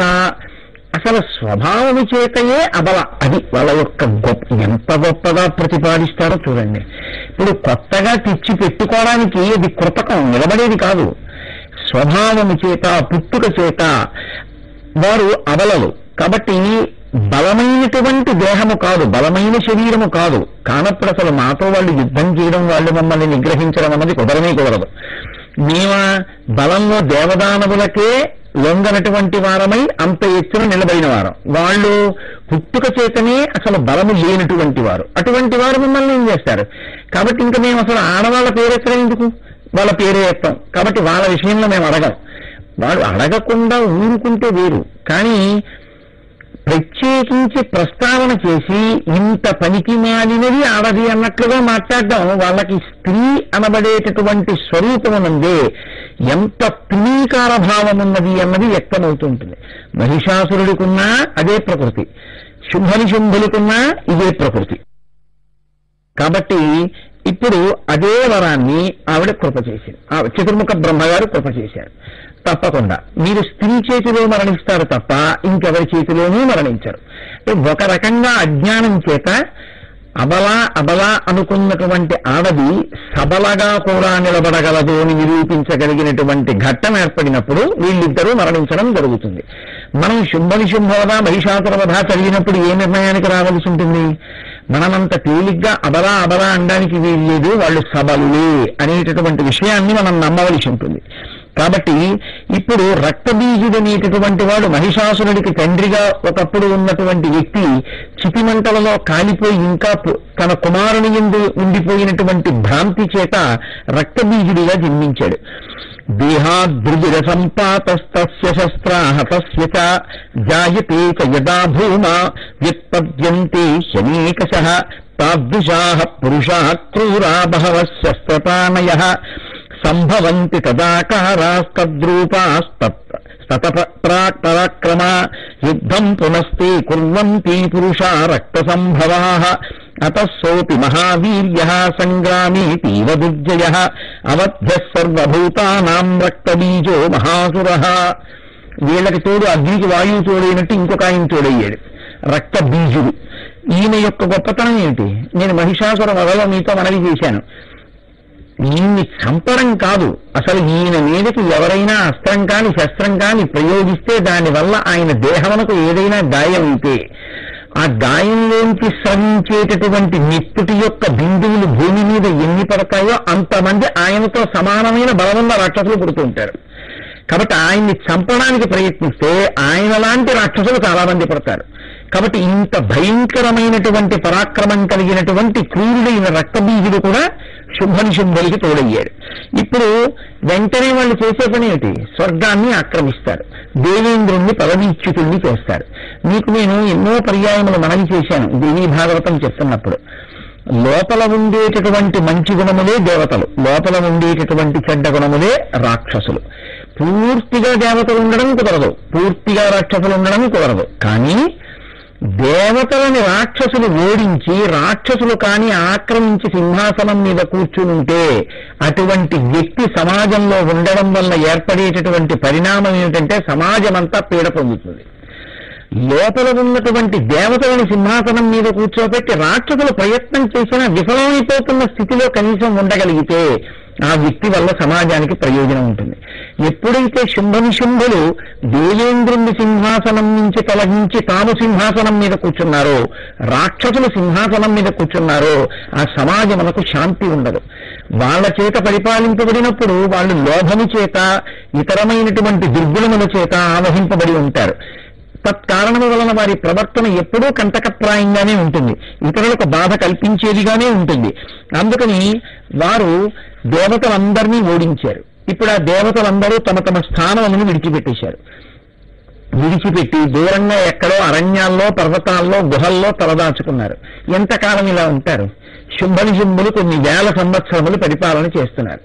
వాళ్ళు ఆలోచించారు, ఈయన్ని సంహరించడం మన వలన కాదు. ఎందుచేత అంటే ఈయన ఎవ్వరి చేత సంహరింపబడకుండా వరం కోరి ఉన్నాడు. కాబట్టి ఇప్పుడు ఈయన సంహరింపబడాలంటే ఒక్కడే సంహరించాలి, ఆడది సంహరించాలి. ఆడది అంటే ఎవరో పడితే వాళ్ళు వెళ్ళి సంహరించేయడం కుదురుతుందా? నరవానరములను అడగలేదు కనుక రావణుడు ఎవరో కోతి ఓ మనిషి వెళ్ళి సంహరించేయడం కుదురుతుందా? అవతల వాడి పరాక్రమాన్ని బట్టి ఆయన్ని ఢీకొట్టగలిగినటువంటి పరాక్రమశాలి తత్తుల్యమైనటువంటి శౌర్యము ఉన్నటువంటి వాళ్లే సంహరించాలి. కాబట్టి ఇప్పుడు వాళ్ళు ఎవరిని ఆశ్రయించాలి? మళ్ళీ పరాశక్తిని ఆశ్రయించాలి. కాబట్టి వాళ్ళందరూ చండికాదేవిని ప్రార్థన చేశారు. చండికాదేవి అన్న మాట దేవీ భాగవతంలో తరచుగా వినపడుతుంటుంది. ఇది ఘోర అఘోర రూపముల యొక్క కలయిక. చిండిక అన్న మాట చిడి కోపమే ఇది చిండిహి. చాలా కోపంతో ఉన్నటువంటి అమ్మవారి పేరు చిండి. మీకు నేను ఒక ఉదాహరణ చెప్తాను. చండికాదేవికి నమస్కారం చేయడమే అయ్యి బాబాయ్ ఆవిడ కోపంతో ఉంటుంది కదండి అంటారు. కాదు, నేను మీకు ఒక ఉదాహరణ చెప్తాను. పిల్లవాడు సరిగా చదవట్లేదు, పాఠశాలకి వెళ్ళటం లేదు, ఎవరో స్నేహితులతో కలిసి ఎక్కడో ఆడుకుంటున్నాడు. రోజు నేను పాఠశాలకు వెళ్ళొచ్చానమ్మా చదువుకుంటున్నానని చెప్తున్నాడు. ఒక రోజున అమ్మ దేవాలయానికి వెడుతుంటే ఆ పాఠశాలలో పిల్లలకి పాఠం చెప్పేటటువంటి ఉపాధ్యాయుడు కూడా కనపడ్డాడు. అమ్మ మీ పిల్లవాడు పాఠశాలకు రావట్లేదు, వాడు వచ్చి నెలనాళ్ళు అయింది, వాడు ఇంటి దగ్గర బయలుదేరుతున్నాడని తెలిసింది స్నేహితులను అడిగితే, కానీ వాడు ఏటి వద్దున ఆటలు ఆడుకుంటున్నాడు, వాడు రావట్లేదు అంది అన్నారు ఆ ఉపాధ్యాయుడు. తల్లి ఇంటికి వచ్చింది. ఆ పిల్లవాడిని చూడగానే ఎలా బడికి వెళ్ళావా అంది. అయ్యో అదేంటమ్మా వెళ్ళొచ్చానుగా అన్నాడు. ఇప్పుడు ఆ తల్లికి ఎంత కోపం వస్తుంది? చాలా కోపం వచ్చి పిల్లాన్ని పట్టుకుని వాడిని గురించి వీపు మీద అదే పనిగా 4 దెబ్బలేస్తుంది. ఇప్పుడు ఒక్క మాట చెప్పండి నాకు, అలా దెబ్బలు కొడుతున్నటువంటి అమ్మ క్రూరమైన స్వరూపమా, పిల్లవాణ్ణి బాగు చెయ్యాలనేటటువంటి తాపత్రయం లోపల ఉండడం వల్ల ప్రేమ కోపము చేత కప్పబడి ఆ పిల్లవాణ్ణి సంస్కరించేటటువంటి ప్రయత్నంలో ఉన్నటువంటి అమ్మ స్వరూపమా? కోపమునందు కూడా అమ్మయందు అంతర్లీనముగా ఉన్నది ప్రేమయే అయినప్పుడు భయం ఎందుకు? కోపం ఎవరి మీద? దుష్ప్రవర్తన మీద. కోపం ఎవరి మీద? తప్పుడు మార్గంలో ఉన్న వాళ్ళ మీద. తప్పుడు మార్గంలో ఉన్న వారికి ఆవిడ చెంది, భక్తులైనటువంటి వారికి ఆవిడ అనుగ్రహ ప్రదాత. ఆవిడ పార్వతి, లక్ష్మి, సరస్వతి, శారద సమస్తం. కాళికా స్వరూపాన్ని ఆరాధించినటువంటి రామకృష్ణ పరమహంస జ్ఞానాన్ని పొందలేదా? కాబట్టి ఈ స్వరూపంతో అమ్మవారిని ఆరాధించలేము అన్న మాట అనకూడదు. ఏ రూపంలో ఉన్నా మా అమ్మ అమ్మే. మా అమ్మ దుష్టుల మీద కోప్పడింది తప్ప నా మీద ఎందుకు కోప్పడుతుంది? బడికెళ్ళని పిల్లాన్ని అమ్మ కొట్టినట్టు దుష్టులైన వారిని నిగ్రహిస్తోందని తెలుసుకోవలసి ఉంటుంది. కాబట్టి చెడి కోపమే ఇది చెండిది. కోపంగా ఉన్న అమ్మవారి యొక్క స్వరూపమునకు చండీదేవి అన్న పేరు వెనక ఉన్నటువంటి అంతరార్థం, ఆ తల్లి సమాజమును పాడు చేసి అధర్మమునందు ప్రవర్తించేటటువంటి వారిని నిగ్రహించేటటువంటి స్వరూపము కలిగినటువంటి తల్లి. ఇప్పుడు దేవతలకు ఎవరు కావాలి? ఆ చండీదేవే కావాలి. ఎందుకు కావాలి? వాళ్ళకి ఆవిడ ప్రసన్నమూర్తి, ఆవిడ అఘోర రూపం వాళ్ళ పట్ల. అవతల శుంభనిశుంభులకి ఆవిడ ఘోర రూపం, వాళ్ళని సంహరిస్తుంది. కాబట్టి ఇప్పుడు దేవతలు ప్రార్థన చేశారు. నమో దేవి విశ్వేశ్వరి ప్రాణనాదే మదానంద రూపే సురానందజేతే నమో దానవాంత ప్రదే మానవానామనేకార్థదే భక్తి గమ్యస్వరూపే నతే నామ సంఖ్యా నతే రూపమీదృక్పథా కోపి వేదాది దేవస్వరూపే తమేవాపి సర్వేషు శక్తి స్వరూపా ప్రజా సృష్టి సంహార కాలే సదైవ స్మృతిస్త్వం ధృతిస్త్వం తమేవాసి బుద్ధిర్జరా తుష్టి పుష్టి ధృతి కాంతి శాంతి సువిద్యా సులక్ష్మీ గతి కీర్తి మేధా తమేవాసి విశ్వస్య బీజం పురాణం యదా ఈశ్వరూపైః కరోషీహ కార్యం సురాణంచ తేభ్యో గమామోద్యశాంత్యైః క్షమాయోగ నిద్రా దయాత్వం వివక్షా స్థితా సర్వభూతేషు శక్తైస్వరూపైః అని వాళ్ళు ప్రార్థన చేశారు. అమ్మా, ఈ లోకంలో ఎప్పుడెప్పుడు ధర్మము గతి తప్పుతుందో అప్పుడప్పుడు దాన్ని మళ్ళీ నిలబెట్టేటటువంటి స్వరూపము కలిగినటువంటి దానివి. సృష్టి కార్యం జరిగినా బ్రహ్మగార్యందు సృష్టి చేయగలిగిన శక్తి స్వరూపం నీదే. శ్రీ మహావిష్ణువునందు స్థితిని నిర్వహించగలిగిన శక్తి స్వరూపానికి నువ్వే. హరుడు లోకాన్ని లయం చేసినా లయం చెయ్యగలిగినటువంటి హరుని యొక్క అంతర్లీనమైన శక్తిగా ఉండేదానికి నువ్వే. అటువంటి తల్లి, ఇవాళ మాకు వచ్చినటువంటి ఆపద నుంచి మమ్మల్ని గట్టెక్కించడానికి నువ్వు సాకారమైనటువంటి రూపాన్ని పొంది వచ్చి శంభ నిశుంభుల్ని పరిమార్చి మమ్మల్ని గట్టెక్కించి కాపాడాలి తల్లి, త్రాహీ త్రాహీ అని వాళ్ళు ప్రార్థన చేశారు. వెంటనే భక్తుల యొక్క ప్రార్థన ఆలకించినటువంటి తల్లి ఒక సాకారమైనటువంటి రూపాన్ని పొంది అక్కడికి వచ్చి నిలబడి ఆ తల్లి ఆవిర్భవించగానే వీళ్ళు ఎందుకు ప్రార్థన చేశారో అర్థమైన తల్లి కాబట్టి శుంభనిశుంభుల్ని సంహరించడానికి వీలైనటువంటి స్వరూపాల్ని పొందింది. పార్వత్యాస్తు శరీరాద్వైని శృతా చాంబికా యదా కౌశికీతి సమస్తేషు తతో లోకేషు పఠ్యతే నిశ్రుతాయాం తు సస్యాం సా పార్వతీ తనువ్యత్యయాత్ కృష్ణరూపా దశంజాతా కాళికా సా ప్రకీర్తిత మషీవర్ణా మహాఘోరా దైత్యానాం భయవర్ధిని కాళరాత్రీతి సా ప్రోక్తా సర్వకామ ఫలప్రదా అంబికాయాః పరం రూపం విరరాజ మనోహరం సర్వభూషణ సంయుక్తం లావణ్య గుణ సంయుతం. ఆ తల్లి పరాభట్టారికాదేవి అంటారు. అంటే సర్వుల చేత ఎప్పుడూ పూజింపబడి గౌరవింపబడి ఆరాధింపబడేటటువంటి స్వరూపము కలిగినటువంటి ఆ తల్లి తన శరీరములో, ఆ పార్వతీదేవి తన యొక్క శరీరములోంచి ఒక స్వరూపాన్ని సృజించింది. ఆమెకి కౌశికి అని పేరు. ఆ కౌశికి అనేటటువంటి పేరుతో ఆమె శుంభనిశుంభుల్ని సంహరించడానికి ఒక అంశగా పైకొచ్చింది.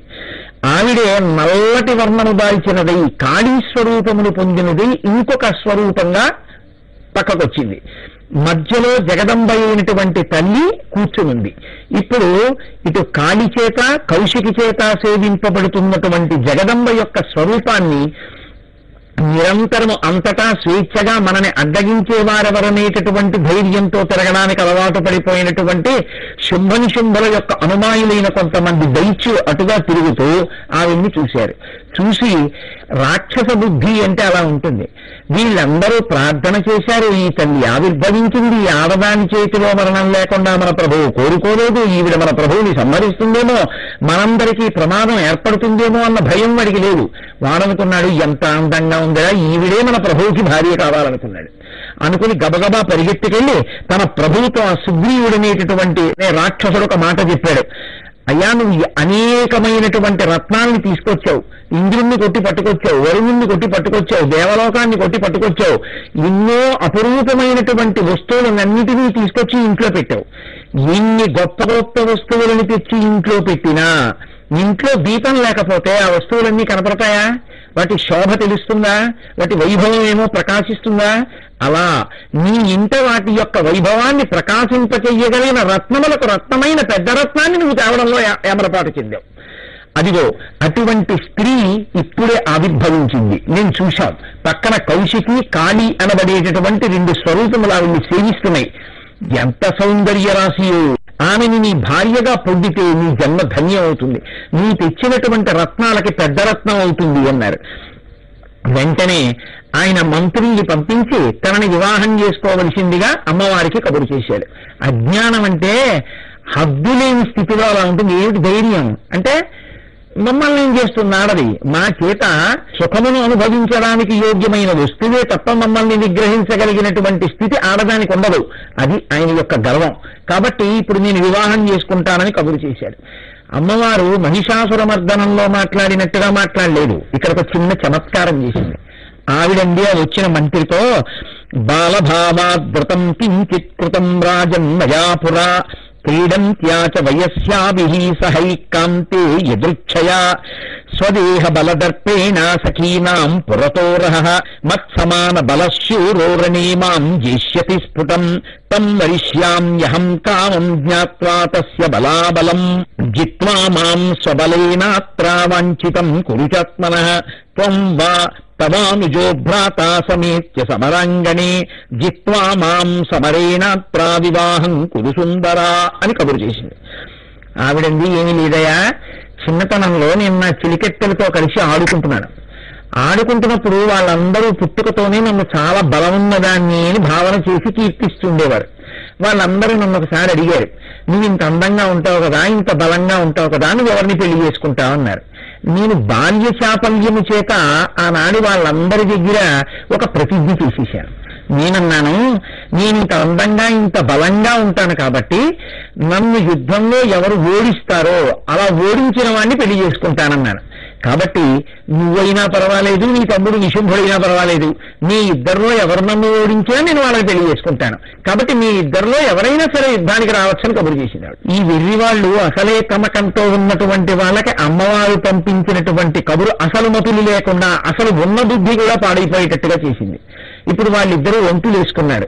ఇదో చాలా ఉదారంగా ఇంకా వెళ్ళడమే తర్వాత ఆవిడ్ని ఓడించేసి పెళ్లి చేసుకోవడమే అన్నట్లుగా శుంభుడు అన్నాడు నిశుంభుడిని పిలిచి, నువ్వు ఓడించి నువ్వు పెళ్లి చేసుకో, ఉత్సాహపడుతున్నావు కదా అన్నాడు.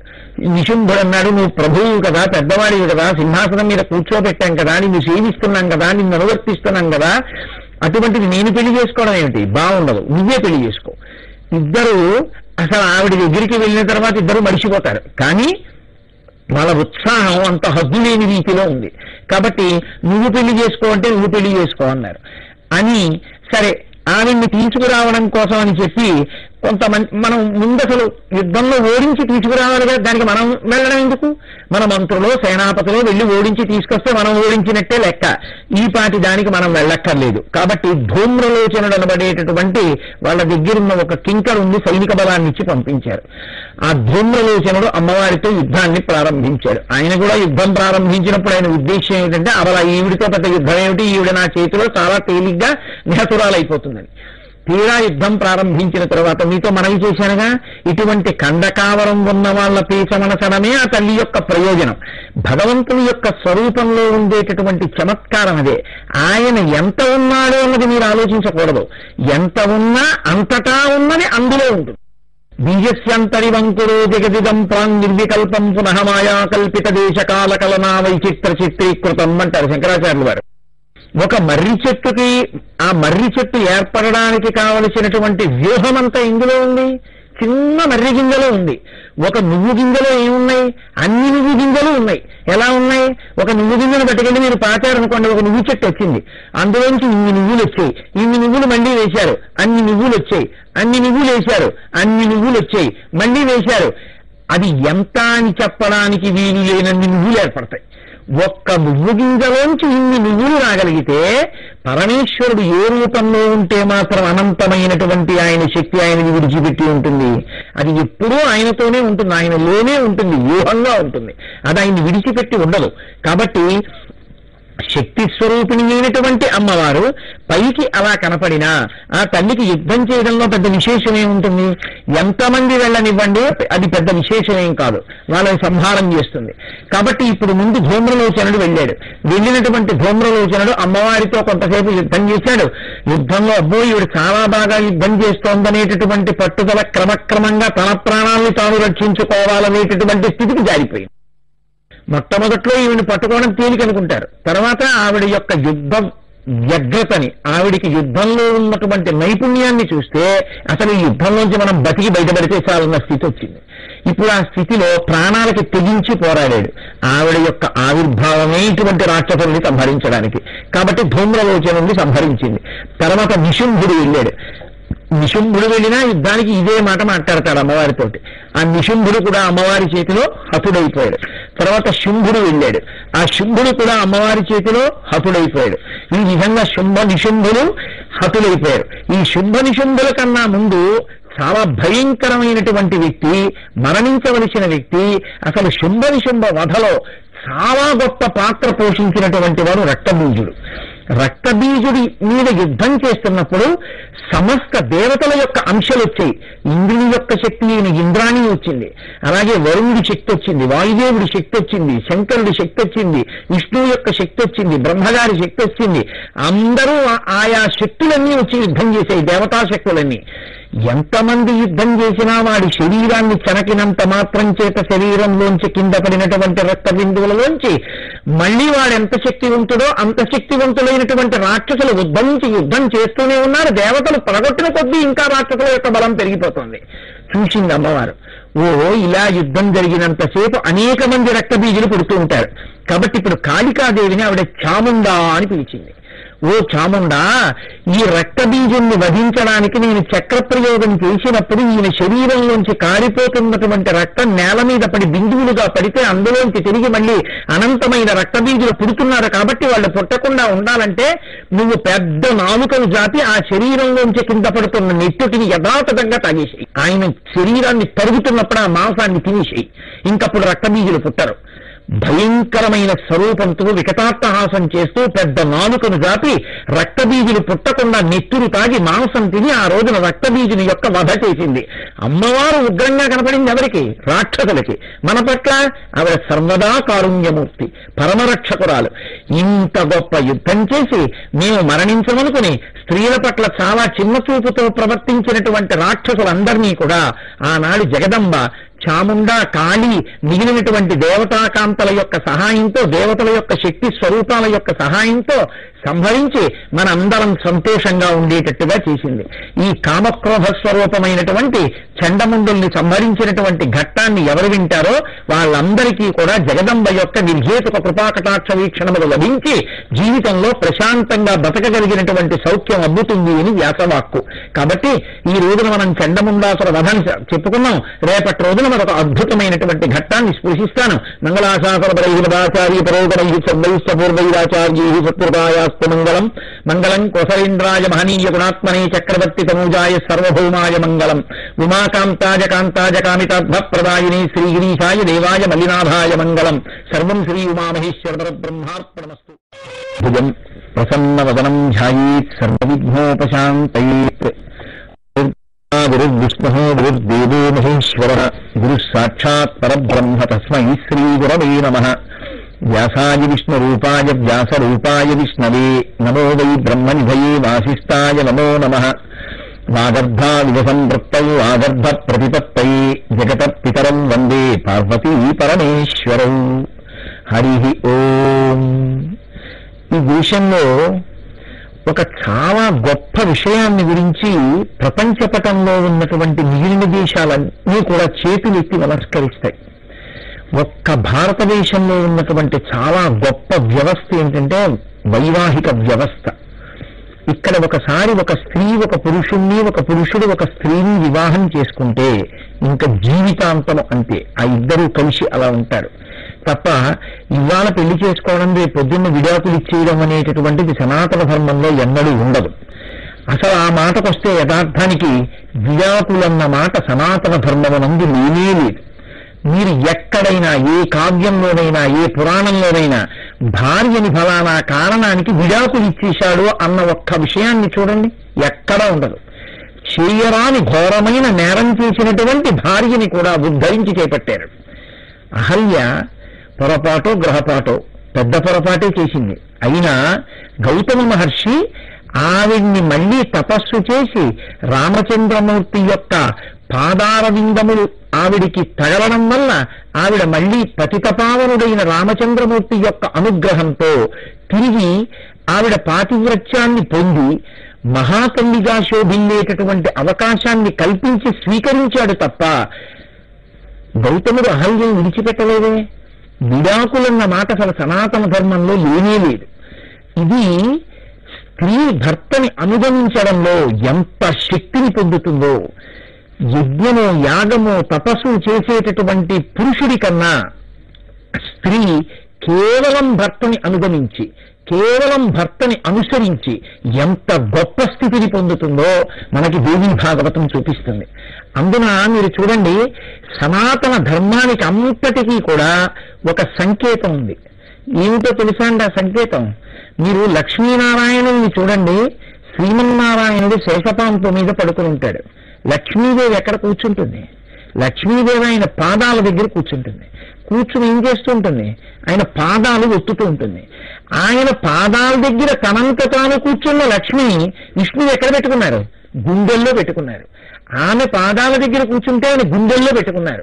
భార్యని పాదాల దగ్గర ఉంచడం, భార్యని కావాలని హింసించడం ఈ జాతి లక్షణం కాదు. భార్య తనంత తాను భర్తని అనుగమిస్తుంది.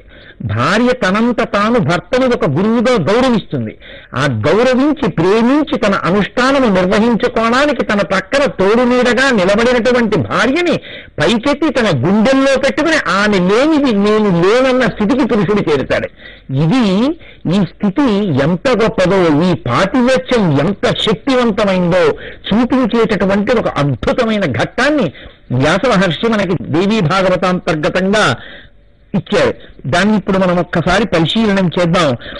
వైవస్వత సుత శ్రీమాన్ శర్యాతిర్నామ పార్థివః తస్య స్త్రీణాం సహస్రాణి చత్వార్యాసం పరిగ్రహాః రాజపుత్ర స్వరూపాశ్చ సర్వలక్షణ సంయుతా పత్న్య ప్రేమయుతాః సర్వాః ప్రియా రాజ్ఞః సుసమ్మతాః ఏకా పుత్రీ తు తాసాం వై సుకన్యా నామ సుందరీ. వైవస్వతుడు అనబడేటటువంటి రాజు యొక్క కుమారుడైనటువంటి శర్యాతి చాలా ధర్మనిష్ట కలిగినటువంటి వాడు, చాలా గొప్పగా ప్రజల్ని పరిపాలించినటువంటి వాడు. ఆయనకి 4000 మంది భార్యలు. 4000 మంది భార్యలున్నప్పటికీ సుగుణాల భరిణి అయినటువంటి ఒక్కటే కుమార్తె, ఆమె పేరు సుకన్య. ఆ సుకన్య 4000 మంది తల్లుల చేత ప్రేమింపబడినటువంటి కూతురు. 4000 మంది భర్తను అనుగమించారు, భర్త 4000 మందిని ప్రేమించాడు. తండ్రి 4000 మంది తల్లులు కూడా సుకన్య యందు విశేషమైనటువంటి ప్రీతిని పొంది ఉన్నారు. చక్కగా రోజులు వెళ్ళిపోతున్నాయి. ఒకానొక నాడు అంతఃపుర ప్రాంగణంలోనే ఒక గొప్ప సరోవరం ఉంది. అందులో హంసలు, కారండమములు మొదలైనటువంటి పక్షులు, దిగ్గురు పక్షులు, జలపక్షులన్నీ విహారం చేస్తుంటాయి. అక్కడ అనేకమైనటువంటి పూలు పళ్ళ యొక్క చెట్లు ఉన్నాయి.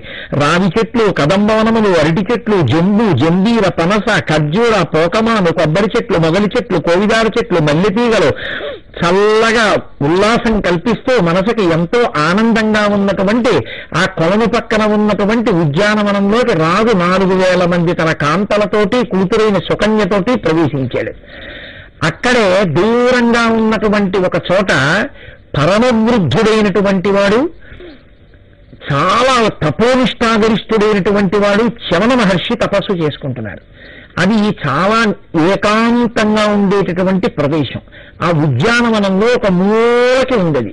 అక్కడ ఆయన తపస్సు చేసుకున్నప్పుడు ఎంత గొప్ప తపస్సు చేశారంటే, భార్గవశ్చ మనశ్శాంతస్థాపన సంస్థితో ముని జ్ఞాత్వాసౌ విజనం స్థానం తపస్తేతే సమాహితః ఇంద్రియాణి చ సంయమ్య త్యక్తాహారస్తపో నిధి సవాల్మీకో భవద్రాజన్లతాభి పరివేష్టితః. ఆయన ఆహారమును కూడా విడిచిపెట్టి, నీటిని కూడా విడిచిపెట్టి ఆయన ఇంద్రియములను నిగ్రహించి గొప్ప తపస్సు చేస్తే, శంకరాచార్యుల వారు యోగరత్నావళి స్తోత్రంలో అంటారు, మనిషి మనసు అంతర్ముఖమైపోయి ఆయన కదలనిటువంటి స్థితి వచ్చేస్తే మొదట ఏవి నమ్ముతాయంటే తీగలు నమ్ముతాయి. తీగలు నమ్మి వచ్చి ఒంటిని అల్లుకుంటాయి. ఈ తీగలు అల్లుకుంటే పక్షులు నమ్ముతాయి. వచ్చి చెట్లలో పుల్లలు పెట్టి గూళ్ళు పెట్టి అందులో పక్షులు పిల్లలతో పాటు కాపరం ఉండడం మొదలు పెడతాయి. ఇంత అల్లరి జరుగుతున్నా ఆయనకి మాత్రం బాహ్య స్మృతి లేకుండా వాల్మీకమునందు తపస్సులో ఉన్నాడు. అటువంటి సమయంలో రాజు 4000 మంది భార్యలు కుమార్తెతో ఆ ఉద్యానవనంలో ప్రవేశించాడు. ఆ పిల్ల సుకన్య అక్కడ మహర్షి తపస్సు చేస్తున్నారన్న విషయమునందు ఎరుక లేనిదై ఆడుకుంటూ చక్కగా ఏదో గంతులు వేసుకుంటూ అక్కడ దాకా వెళ్ళి ఆయన తపస్సు చేసుకుంటున్నటువంటి పుట్ట దగ్గరికి వెళ్ళింది. తీరా పుట్ట దగ్గరికి వెళ్ళిన తర్వాత అప్పుడే మహర్షి బహిర్ముఖులై ఆ పుట్టలో 2 కళ్ళు తెరిచి ఆయన చూస్తున్నారు. ఆయన 2 కళ్ళు తెరిచి చూస్తుండగా ఈ పిల్ల ఆ పుట్ట దగ్గరికి వెళ్ళి కూర్చుని, ఏమిటి పుట్ట భలే ఉందే అని. ఆమెకు 2 కన్నాలు కనపడ్డాయి. 2 కన్నాల్లోంచి 2 మెరుగుడు పురుగులు ఎలా ఉంటాయో అలా కాంపుల్లా కనపడ్డాయి. ఏంటిది, పుట్ట లోపల 2 మెరుగుడు పురుగులు ఉన్నట్టుగా ఉన్నాయనుకుంది. అవి 2 చవన మహర్షి యొక్క కళ్ళు. ఆమె వెంటనే దదర్శచాస్య రంభం వై ఖజ్యోత జివజ్యోతిషి గృహీత్వా కంటకం తీక్షణం తం రమాణ కుశోదరి. ఏమిటిదేదో మెరుగుడు పురుగులు అలా కూర్చుని చూస్తున్నట్టుగా ఉంది. అసలు దీని తమాషా ఏమిటో చూడాలని ఆ పక్కనే ఉన్నటువంటి బాగా పదునైన ముళ్ళొకటి తీసి ఆ కన్నాలలో పెట్టి ఆ పురుగుల్లా కనపడుతున్నాయనుకుని వాటిని పొరవబోయింది. అది తన కళ్ళల్లో పొరవబోతోందని కదలడానికి ఓపిక లేక నిరాహారంగా తపస్సు చేసి ఉన్నటువంటి మహర్షి అప్పుడే బహిర్ముఖులయ్యారేమో. ఆయన తొందరపడి కదలలేక లోపల నుంచి ఒక కేక వేశారు, దూరం గచ్చ విశాలాక్షీ తపసోహం వరాననే నామింధస్వాద్య వాల్మీకం కంటకేన కుశోదరి అన్నారు. ఓ పిల్ల, లోపల నేను వృద్ధుడైనటువంటి వాణ్ణి తపస్సు చేస్తున్నాను. అవి నా కన్నులు, పొడవకు ఆ ముళ్ళు పెట్టి పొడవకు అంటున్నారు. ఆ పిల్ల వినకుండా 2 కన్నాలలోకి చటుక్కన ఆ సూది పెట్టి ఆ ముళ్ళు పెట్టి ఠకా పొడి చేసింది. ఆయన 2 కళ్ళల్లోకి ఆ ముళ్ళు గుచ్చుకున్నాయి. గుచ్చుకోవడం ఏమిటి, వాటిలోంచి నెత్తురు కారి ఆ మన్నంతా మెత్తగా తడిగా అయిపోయింది. ఇప్పుడు ఆ తడిగా అయిపోయింది మన్నని ఆమెకేదో భయం కలిగింది. ఆమె గబగబా లేకొచ్చేసింది. రాజు అక్కడ విహరించి తన భార్యలతో కలిసి సుకన్యతో కలిసి ఇంటికి వెళ్ళిపోయాడు. ఇక్కడ 2 కన్నులు పోయినటువంటి చవనుడు 2 కళ్ళల్లో ముళ్ళు పెట్టి పొడి చేయడం వల్ల కలిగినటువంటి బాధని ఓర్చుకుంటున్నాడు తప్ప శాపవాక్కు విడిచిపెట్టలేదు. ఆయన బాధని ఓర్చుకుంటుంటే అమ్మవారి భక్తుడైనటువంటి ఆ చవనుడు అంత బాధకి లోనయ్యాడు కాబట్టి, ఆ బాధకి కారణమైనటువంటిది సుకన్య కాబట్టి, సుకన్య తండ్రి దానికి తప్పు చేశాడు కాబట్టి, కూతురు యథేచ్ఛగా విడిచిపెట్టాడు కాబట్టి, మహర్షి తపస్సు చేసే ప్రదేశంలో తెలిసి కూడా తండ్రి తప్పు కాబట్టి, ఇప్పుడు తండ్రి రాజు కాబట్టి, రాజు చేసిన తప్పు దేశంలో అందరూ భరించాలి కాబట్టి ఒక విచిత్రమైన సమస్య వచ్చింది. శత్రుమూత్ర నిరోధో భూచైనికానాం తతనాత్ విశేషేణ తు భూపస్య సామాత్యస్య సమంతతః గజోష్ట్రతురగాణాంచ సర్వేషాం ప్రాణినాం తదా తతోరుద్దే శత్రుమూత్రే శర్యాతిర్దుఃఖితో భవత్. ఆ ఊళ్ళో ఉండేటటువంటి ప్రజలే కాదు, ఏనుగులు, ఒంటెలు, గుర్రాలు అన్నిటికీ కూడా ఆయన కన్నులలో ముళ్ళుగుచ్చుకోవడం వల్ల పడుతున్నటువంటి బాధ చేత వీళ్ళందరికీ మలమూత్ర బంధనం అయిపోయింది. ఎవ్వరికీ మల విసర్జన జరగట్లేదు, మూత్ర విసర్జన జరగట్లేదు. దాంతో అందరికీ కడుపులో పోట్లు వచ్చేసి ఏనుగులు ఘీంకరిస్తున్నాయి, గుర్రాలు సకిలిస్తున్నాయి, మనుష్యులు బాధపడిపోతున్నారు, మెలి తిరిగిపోతున్నారు. రాజ్యం అంతా ఇంతటి బాధ కలిగితే రాజు వెంటనే అమాత్యులను, సైనికులను, భార్యలను పిలిచి కూతుర్ని ఒక మాట అన్నాడు. మనమందరం ఉద్యానవనంలోకి వెళ్ళాము. అక్కడ మహర్షి తపస్సు చేస్తున్నారు. మీలో ఎవరైనా ఆయనకి ఏవైనా అపకారం చేశారా, తెలిసి కాని తెలియక కాని చెప్పండి అని అడిగాడు. రాజు అనుకున్నాడు తన కూతురు చేసింది అపకారం అనుకోలేదు, తనతో వచ్చినటువంటి భార్యను కాని లేక తనకక్కడ రక్షణ భారాన్ని స్వీకరించి వహించినటువంటి ఆ సైనికులు కాని చేసి ఉంటారనుకున్నాడు. వాళ్ళన్నారు, మహానుభావ మాకు తెలియదు, మేమేం చేయలేదన్నారు. కానీ తపో వృద్ధస్య వృద్ధస్య వర్ధిష్టస్య విశేషతః కేనాం వ్యపకృతం మన్యే భర్గవస్య మహాత్మనః. మీలో ఎవరైనా ఆయనకి అపకృతిని చేసి ఉన్నారా? కేనాం వ్యపకృతం మన్యే భర్గవస్య మహాత్మనః. ఒకవేళ ఏదైనా పొరపాటు చేసి ఉంటే నాకు చెప్పండి అన్నాడు. మహానుభావ మేము ఎవరం ఏం చేయలేరు, అసలు ఆయన తపస్సు చేసుకున్న దగ్గరికి మేము వెళ్ళలేదన్నారు. అంటే ఆ కూతురు మాత్రం వచ్చింది, నాన్నగారు నేనే చేశాను పొరపాటు. ఆ పుట్టలో ఉన్నది మహర్షి అని తెలియక ఆయన కళ్ళు మిరుగుడు పురుగులు అనుకుని నేను ముళ్ళు పెట్టి పొడిచాను. ఆ మట్టి అంతా కూడా మెత్తగా చల్లగా తడిగా అయిపోయింది. నేను గబగబా తిరిగి వచ్చేశాను. నా వల్లే ఈ ప్రమాదం జరిగింది. రాజు సుకన్యని తీసుకుని పరుగు పరుగున ఆ మహర్షి ఉన్నటువంటి పుట్ట దగ్గరికి వెళ్ళాడు. వెళ్ళి ఆయన పాదముల మీద పడి ఆ పుట్ట మీదున్న మన్నునంతటినీ కూడా తొలగించి పరమవృద్ధుడైనటువంటి చవనుడికి నమస్కారం చేసి ప్రణమ్య దండవద్భూమౌ రాజాతం భర్గమం ప్రతి పుష్టావ వినయోపేతాస్తమువాచ కృతాంజలి పుత్ర్యా మమ మహాభాగా క్రీడంత్యా దుష్కృతం కృతం అజ్ఞానాత్తాలయా బ్రహ్మం కృతం తం తంతుమర్హసి అక్రోధనాహి మునయో భవంతీతి మయా శ్రుతం తస్మాత్ త్వమపి బాలాయాః క్షంతుమర్హసి సాంప్రతం. ఈమె నా కూతురు, చిన్నపిల్ల, తెలిసి తెలియంది, ఆడుకుంటూ ఇక్కడికి వచ్చింది. లోపల మీరు ఉన్నారన్న విషయం మనకి తెలియదు, తెలియక ముళ్ళు పెట్టి పొడిచింది. దానివల్ల మీ కన్నులు పోయి ఇవాళ రాజ్యంలో అందరూ ఎంతో బాధపడుతున్నారు. కాబట్టి మీరు నా కూతుర్ని మన్నించవలసింది అన్నాడు. అంటే చవనుడు అన్నాడు, అపరాధం పరం కృత్వా దేవీ భక్త వ్యసకోజన సుఖం లభేత యదపి భవేత్రాతా శివస్వయం కింకరోమి మహాపాలా నేత్రహీనో జరామృతః అంధస్య పరిచర్యాంచః కక్కరిష్యతి పార్థివా. నాయనా, అమ్మవారిని నమ్ముకుని తపస్సులో ఉన్నటువంటి నాకు నీ కూతురు గొప్ప అపకారం చేసింది కాబట్టి ఈ రాజ్యంలో ఉన్న వాళ్ళందరూ ఇంత బాధపడుతున్నారు. నేనా వృద్ధుడను, అసలే కదల్లేను, చేసుకుంటున్నదా తపస్సు, ఇప్పుడా కళ్ళు పోయి నన్ను ఏం చేయమంటావని అడిగాడు. అడిగితే రాజు అన్నాడు, సేవకా బహవః సేవాం కరిష్యంతి తవానిశం. రాత్రి బవళ్ళు నీ సేవ చేయడానికి నేను సైన్యాన్ని నియోగిస్తాను, ఆ సైన్యం నీ సేవ చేస్తుంది అన్నాడు.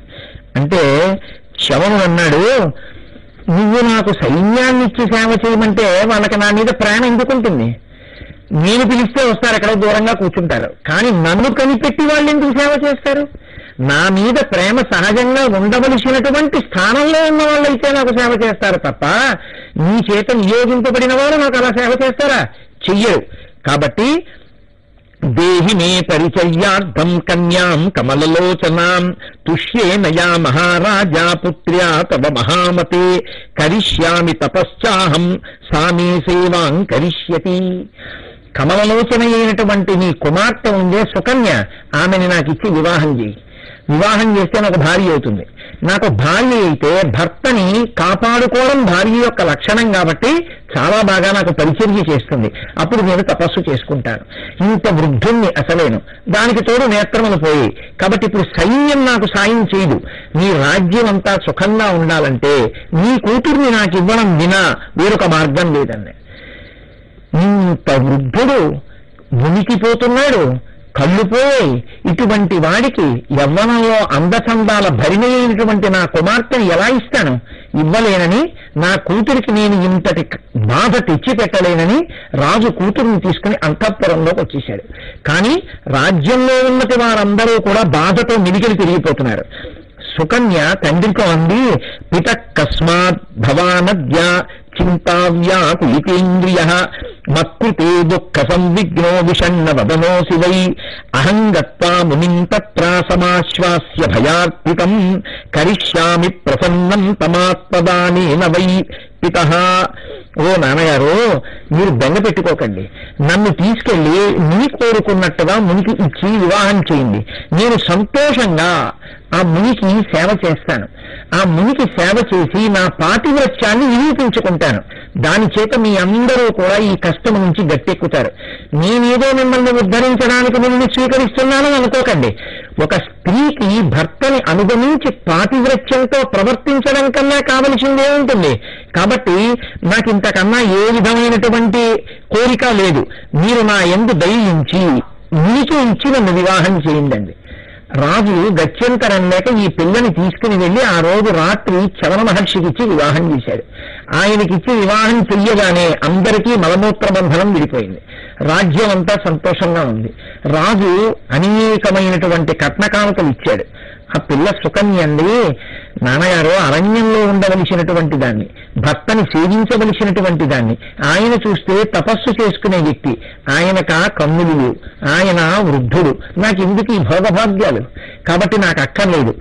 ముని భార్యను కనుక నేను ముని అనుగమించడానికి వీలుగా నాకు ఈ పట్టుపుట్టను కూడా వద్దు. నాకు ఒక జింక చర్మం ఇప్పించండి. నేను ఆ జింక చర్మం కట్టుకుని నా భర్తని అనుగమించి ఆయన్ని సేవించి నా పాతివ్రత్యాన్ని నిరూపించుకుని ఆయన్ని సేవించి తరిస్తానంది. రాజు చాలా సంతోషించాడు. ఇంత చిన్న పిల్ల ఇంత పరిమితితో మాట్లాడుతోందని ఒక జింక చర్మాన్ని ఇచ్చాడు. ఆ జింక చర్మం కట్టుకుని భర్త చెయ్యి పట్టుకుని తీసుకెళ్లి అరణ్యంలో దింపి అక్కడ ఒక చిన్న కుటీరాన్ని నిర్మించుకున్నారు. ఆయనకా కన్నులు లేవు. ఎంత కష్టపడిందంటే ఫలాన్యాదాయ సాధూని మూలాని వివిధాని చ దదౌ సామయే బాలాపతి సేవా పరాయణ పతిం తప్తోదకేనా శూష్ణాపయిత్వా మృగత్వచ పరివేష్ట్య శుభాయాం తో దృశ్యా స్థాపితవత్యపి కిలాన్యవకుశానాగ్రే పరికల్ప్య కమండలం తమువాచ నిత్యకర్మ కురుష్వ మునిసత్తమా. ప్రతిరోజు తెల్లవారుజామున ఆయన నిద్ర లేవగానే ఒక చెంబుతో నీళ్లు పట్టుకుని ఆయన చెయ్యి పట్టుకుని దూరంగా మరుగుభూమికి తీసుకెళ్లి అక్కడ కూర్చోపెట్టి ఆయనకి శౌచము కలిగిన తరువాత మళ్ళీ ఆ చెంబు ఆయన చెయ్యి పట్టుకుని వెనక్కి తీసుకొచ్చి ఒక ఆసనం మీద కూర్చోపెట్టి ఆయనకి దంతభావనం చేసుకోవడానికి ఒక పుల్ల ఇచ్చి దంతభావనం ఆయన పూర్తి చేసుకున్న తర్వాత ఆయనకి వేడి నీటితో స్నానం చేయించి మంచి బట్ట కట్టి తీసుకొచ్చి దర్భాసనం మీద కూర్చోపెట్టి ఆయన సంధ్యావందనము హోమకార్యము చేసుకోవడానికి కావలసినటువంటి ద్రవ్యములను సంభారములను సమీకరించి ఆయనకు అందుబాటులో ఉంచి పక్కన తోడ్పాటుగా ఉండి ఆయన అగ్నిహోత్రం చేయడం పూర్తయిన తర్వాత అరణ్యంలోకి వెళ్లి బాగా పక్వంగా ఉన్నటువంటి మధురమైనటువంటి ఫలములను సేకరించి తీసుకొచ్చి తన భర్తకి కడుపార తినిపించి ఆయన కడుపు నిండా తిన్న తర్వాత తీసుకెళ్లి ఆయన్ని విశ్రాంతి స్థానంలో కూర్చోపెట్టి ఆయన అనుజ్ఞతో మిగిలినటువంటి పండో కాయో దొంపో వేరో ఆవిడ తినేది. మళ్లీ సాయంకాలం అయ్యేటప్పటికీ మళ్లీ సంధ్యావందనానికి మళ్లీ అగ్నిహోత్రానికి ఆయన్ని కూర్చోపెట్టి కావలసినవన్నీ అక్కడ చేకూర్చి ఆయన తన నిత్య కార్యాన్నంతటి వైక్లభ్యం లేకుండా చేసుకోవడానికి వీలుగా ఆయనకి 2 కన్నులు మళ్లీ ఆ సుకన్య శవనుణ్ణి అనుగమించి ఎంతో సంతోషంగా నా భర్త ఇంత పవిత్రుడు, నా భర్త ఇంత తపస్సున్నవాడని మనసులో అయ్యో నాకు వృద్ధుడైనటువంటి వాడు భర్తగా లభించాలనేటటువంటి ఖేదం కూడా లేకుండా అంత గొప్పగా ప్రేమించి అనుగమించి నేను తరిస్తున్నానని ఆయనతో సంతోషంగా కాలం గడుపుతోంది. కొంతకాలం అయిపోయిన తర్వాత ఒకానొక నాడు సుకన్య ఆ పక్కనే ఉన్నటువంటి సరోవరంలో స్నానం చేసి నీళ్లు పట్టుకొస్తోంది. అశ్విని దేవతలు చూశారు. చూసి ఇంత అందమైన దానివి, ఇంత పూబోడివి, ఇంతటి సుమధ్యవి, నువ్వు ఈ భూమి మీద తిరగడం ఏమిటి, పాదరక్షలు లేకపోవడం ఏమిటి, ఆభరణాలు లేకపోవడం ఏమిటి, వృద్ధుడు గుడ్డివాడు ఆ భర్తతో ఉండడం ఏమిటి, నువ్వు చూస్తే నిండు యవ్వనంలో ఉన్నావు, నీ తండ్రి అసలు ఎలా నిన్ను అటువంటి అంధుడికి కన్యాదానం చేశాడు, మేమిద్దరం అశ్విని దేవతలం, అందచందాలకి పేర్గాంచినటువంటి వాళ్ళం, సూర్యపుత్రులం, మాలో ఎవరినైనా ఒకరిని నువ్వు వరిస్తే భర్త అవుతాం, మేము చక్కగా నిన్ను సుఖపెడతాం, కాబట్టి మాలో ఒకరిని భర్తగా స్వీకరించవలసినది అన్నారు. ఒక్కొక్క నాడు జగదంబ గొప్ప పరీక్ష పెట్టి ఉద్ధరిస్తుంది. ఆవిడంది, ఇంకొక్క మాట హద్దు మీరి మాట్లాడితే మీ ఇద్దరి మీద శాపవాక్కు విడిచిపెడతానంది. అంటే వాళ్ళు భయపడి అన్నారు, నువ్వు నీ భర్తని ఇంత అనుగమించి ప్రేమిస్తున్నావు కదా, మేము ఒక పరీక్ష పెడతాం, నీ భర్తని మాతో పంపు, కనపడుతున్న సరోవరంలో ముగ్గురం స్నానం చేస్తాం, ముగ్గురం ఒకేలాంటి కాంతితో ఒకే యవ్వనంలో ఉంటాం, నీ భర్తకు కూడా యవ్వనం వచ్చేటట్టు చేస్తాం, మేము అశ్విని దేవతలం, దేవవైద్యులం కాబట్టి మా ముగ్గురులో ఎవరు నీ భర్త కనిపెట్టు, అంత పాతివృత్యం ఉన్నదాన్ని అంటున్నావుగా, అంత ప్రతిభక్తి ఉన్నదాన్ని అంటున్నావుగా, ఏది కనిపెట్టి చూద్దామన్నారు. ఆవిడ వెళ్ళి భర్తకి చెప్పింది. శవనుడు అన్నాడు, ఏం పర్వాలేదు, సాధుశీల నీ యందు నాకు నమ్మకం ఉంది, వాళ్ళని పిల్లన్నాడు. ఆ అశ్విని కుమారులు ఇద్దరు వచ్చారు. ఈ శవన మహర్షిని తీసుకెళ్లి ఒక సరోవరంలో స్నానం చేయించారు. ముగ్గురు ఒకే రకమైనటువంటి యవ్వనంతో, ఒకే రకమైన కాంతితో ముగ్గురు నిలబడ్డారు. ఇప్పుడు నువ్వు యథార్థంగా అసలు నీ భర్త ఎవరో కనిపెట్టు అన్నారు. ఇప్పుడు పొరపాటునైనా తన భర్త కానివాణ్ణి భర్త అందో, అశ్వినీ దేవతలు ఇద్దరిలో ఎవరినైనా తన భర్త అనుకుని కాని పలకరించడం, ఈయనే నా భర్త అని కాని అందో, ఆవిడ పాతివ్రత్యమునకే కలంకం వస్తుంది. అమ్మాయి, ఇప్పుడు నా పాతివ్రత్యం నిలబడాలి, సువాసిని సువాసిన్యర్చన ప్రీత, నువ్వు సువాసినుల యొక్క వైభవాన్ని నిలబెట్టేటటువంటి దానివి, పాతివ్రత్యాన్ని నిలబెట్టేటటువంటి దానివి, జగదంబ నువ్వు మాత్రమే నన్ను కరుణించాలి. వీళ్ళ కంఠాలు ఒక్కలా ఉన్నాయి, మాట ఒక్కలా ఉంది, ప్రవర్తన ఒక్కలా ఉంది, కాళ్ళ చేతుల కదలికలు ఒక్కలా ఉన్నాయి, వీళ్ళ స్వరూపాలు ఒక్కలా ఉన్నాయి, వీళ్ళ కాంతి ఒక్కలా ఉంది, నా భర్త ఎవరో నేను తెలుసుకోలేకపోతున్నాను. అమ్మా, నువ్వు నన్ను అనుగ్రహించి నా భర్తని నేను గుర్తుపట్టగలిగినటువంటి మేధాశక్తిని నాకు కృప చెయ్యమని శరణం త్వాం జగన్మాతః ప్రాప్తాస్మి భృషదుఃఖిత రక్షమేద్య సతీ ధర్మం నమామి చరణౌ తవ నమ పద్మోద్భవే దేవీ నమ శంకరవల్లభే విష్ణుప్రియే నమో లక్ష్మీ వేదమాత సరస్వతి ఇదం జగం తయా సృష్టం సర్వం స్థావరజంగమం పాసిత్వమిదమవ్యగ్రాతదాక్షి లోకశాంతయే బ్రహ్మ విష్ణు మహేశానాం జననీత్వం సుసమ్మత బుద్ధిదాసిత్వమజ్ఞానాం జ్ఞానినాం మోక్షదా సదా ఆజ్ఞాత్వం ప్రకృతి పూర్ణా పురుష ప్రియదర్శన భక్తి ముక్తి ప్రదాపిత్వం ప్రాణినాం విశదాత్మనాం అజ్ఞానాం దుఃఖదా కామం సత్వానాం సుఖసాధన సిద్ధిదా యోగినామం బాజయదా కీర్తిదా పునః శరణం త్వాం ప్రపన్నాస్మి విస్మయం పరమంగత పతిం దర్శయమే మాతర్ నగ్నాస్మిన్ శోకసాగరే దేవాభ్యాం చరితం కూటం కం వృణోమి విమోహిత అని ఆ తల్లి జగదంబని ప్రార్థన చేసింది. అమ్మా, నిన్ను శరణాగతి చేస్తున్నాను, పతివ్రతలైనటువంటి వారిని రక్షించేటటువంటి స్వరూపం ఉన్నదానివి. అమ్మా, నువ్వే సరస్వతివి, నువ్వే లక్ష్మివి, నువ్వే పార్వతివి, మళ్ళీ ఆ మూడు శక్తుల కలయిక చేత ఏర్పడినటువంటి పరాశక్తి స్వరూపమైన దానివి నువ్వే సృష్టికర్తి, నువ్వే స్థితికారకురాలివి, నువ్వే లయకారకురాలివి. అటువంటి తల్లి, అజ్ఞాన దుఃఖంలో శోకసాగరంలో పడిపోయి ఉన్నటువంటి నన్ను నువ్వు ఉద్ధరించాలి. నా పతిని నేను గుర్తించలేకపోతున్నాను, నా పతిని గుర్తించగలిగినటువంటి శక్తిని నాకు కృప చేసి నా పాతివ్రత్యాన్ని నిలబెట్టమ్మా అని ప్రార్థన చేసింది. వెంటనే అమ్మవారు ఆమె మనోనేత్రంలో ఆమె భర్త అయినటువంటి చవనుడు గోచరం అయ్యేటట్టుగా చేసింది. వెంటనే తన భర్తని తాను గుర్తుపట్టింది. అశ్విని దేవతలు ఎంతో సంతోషించారు. మళ్లీ తన భర్త పూర్ణమైనటువంటి యవ్వనంలోకి వెళ్లిపోయాడు. అపారమైన కాంతితో యవ్వనంతో ఉన్నటువంటి చవన మహర్షితో కలిసి ఆశ్రమంలో ఉన్నటువంటి తన కూతుర్ని చూసుకోవడానికి ఒక రోజున శర్యాతి భార్యను తీసుకుని వచ్చాడు. పక్కన ఉన్నటువంటి యవ్వనంలో ఉన్న పురుషుణ్ణి చూసి, అరే నా కూతురు ఎంత పని చేసింది, వృద్ధుడు తన భర్త అని భర్తని చంపేసి వేరొక పురుషుడితో కులుకుతోందనుకున్నాడు. ఎంత పని చేశావే అని కఠినంగా మాట్లాడబోయాడు. నాన్నగారు, నేను అటువంటి దానను కాను, నా భర్తయే ఈ విధమైనటువంటి యవ్వనాన్ని పొందారు అశ్వినీ దేవతల యొక్క అనుగ్రహం చేత. అని తన తండ్రికి చెప్పింది. ఆ తరువాతి కాలంలో అశ్వనీ దేవతలు తనని అనుగ్రహించి యవ్వనమిచ్చినటువంటి కారణం చేత యజ్ఞంలో సోమపానార్హత లేకుండా ఇంద్రుడు షరతు విధించడం వల్ల అశ్వనీ దేవతలు సోమపానం చెయ్యలేకపోతుంటే చవన మహర్షి శర్యాతి చేత యజ్ఞం చేయించి ఆ సోమపానార్హతని వాళ్ళకి కల్పిస్తే కోపం వచ్చినటువంటి ఇంద్రుడు క్రుద్ధుడై వజ్రాయుధాన్ని ప్రయోగించపోతే చవన మహర్షి మీదకి ఆయన ఇంద్రుడి యొక్క భుజములు స్తంభించిపోయేటట్టు చేసి కృత్యని సృష్టించారు. ఆ కృత్య వెళ్లి మీద పడిపోతుంటే ఆనాడు మళ్లీ ఇంద్రుడు ప్రార్థన చేశాడు. దేవగురు వచ్చి మళ్లీ చవనుండి ప్రార్థించమంటే చవనుండి ప్రార్థిస్తే ఆ కృత్యను ఉపసంహారం చేసి మదాసురుడిగా ఆయన స్వేచ్ఛావిహరణమైన స్త్రీల యందుంటారు అని నిరూపణ చేశారు. ఈ విధంగా పాతివ్రత్య ప్రభావాన్ని మనకి ఎంత గొప్పదో ఈ ఘట్టంలో వ్యాస మహర్షి ఆవిష్కరించారు. మంగళాశాసనపరై మదాచార్య పురోగమై సర్వైశ్చ పూర్వైరాచార్యై సత్కృతాయాస్తు మంగళం.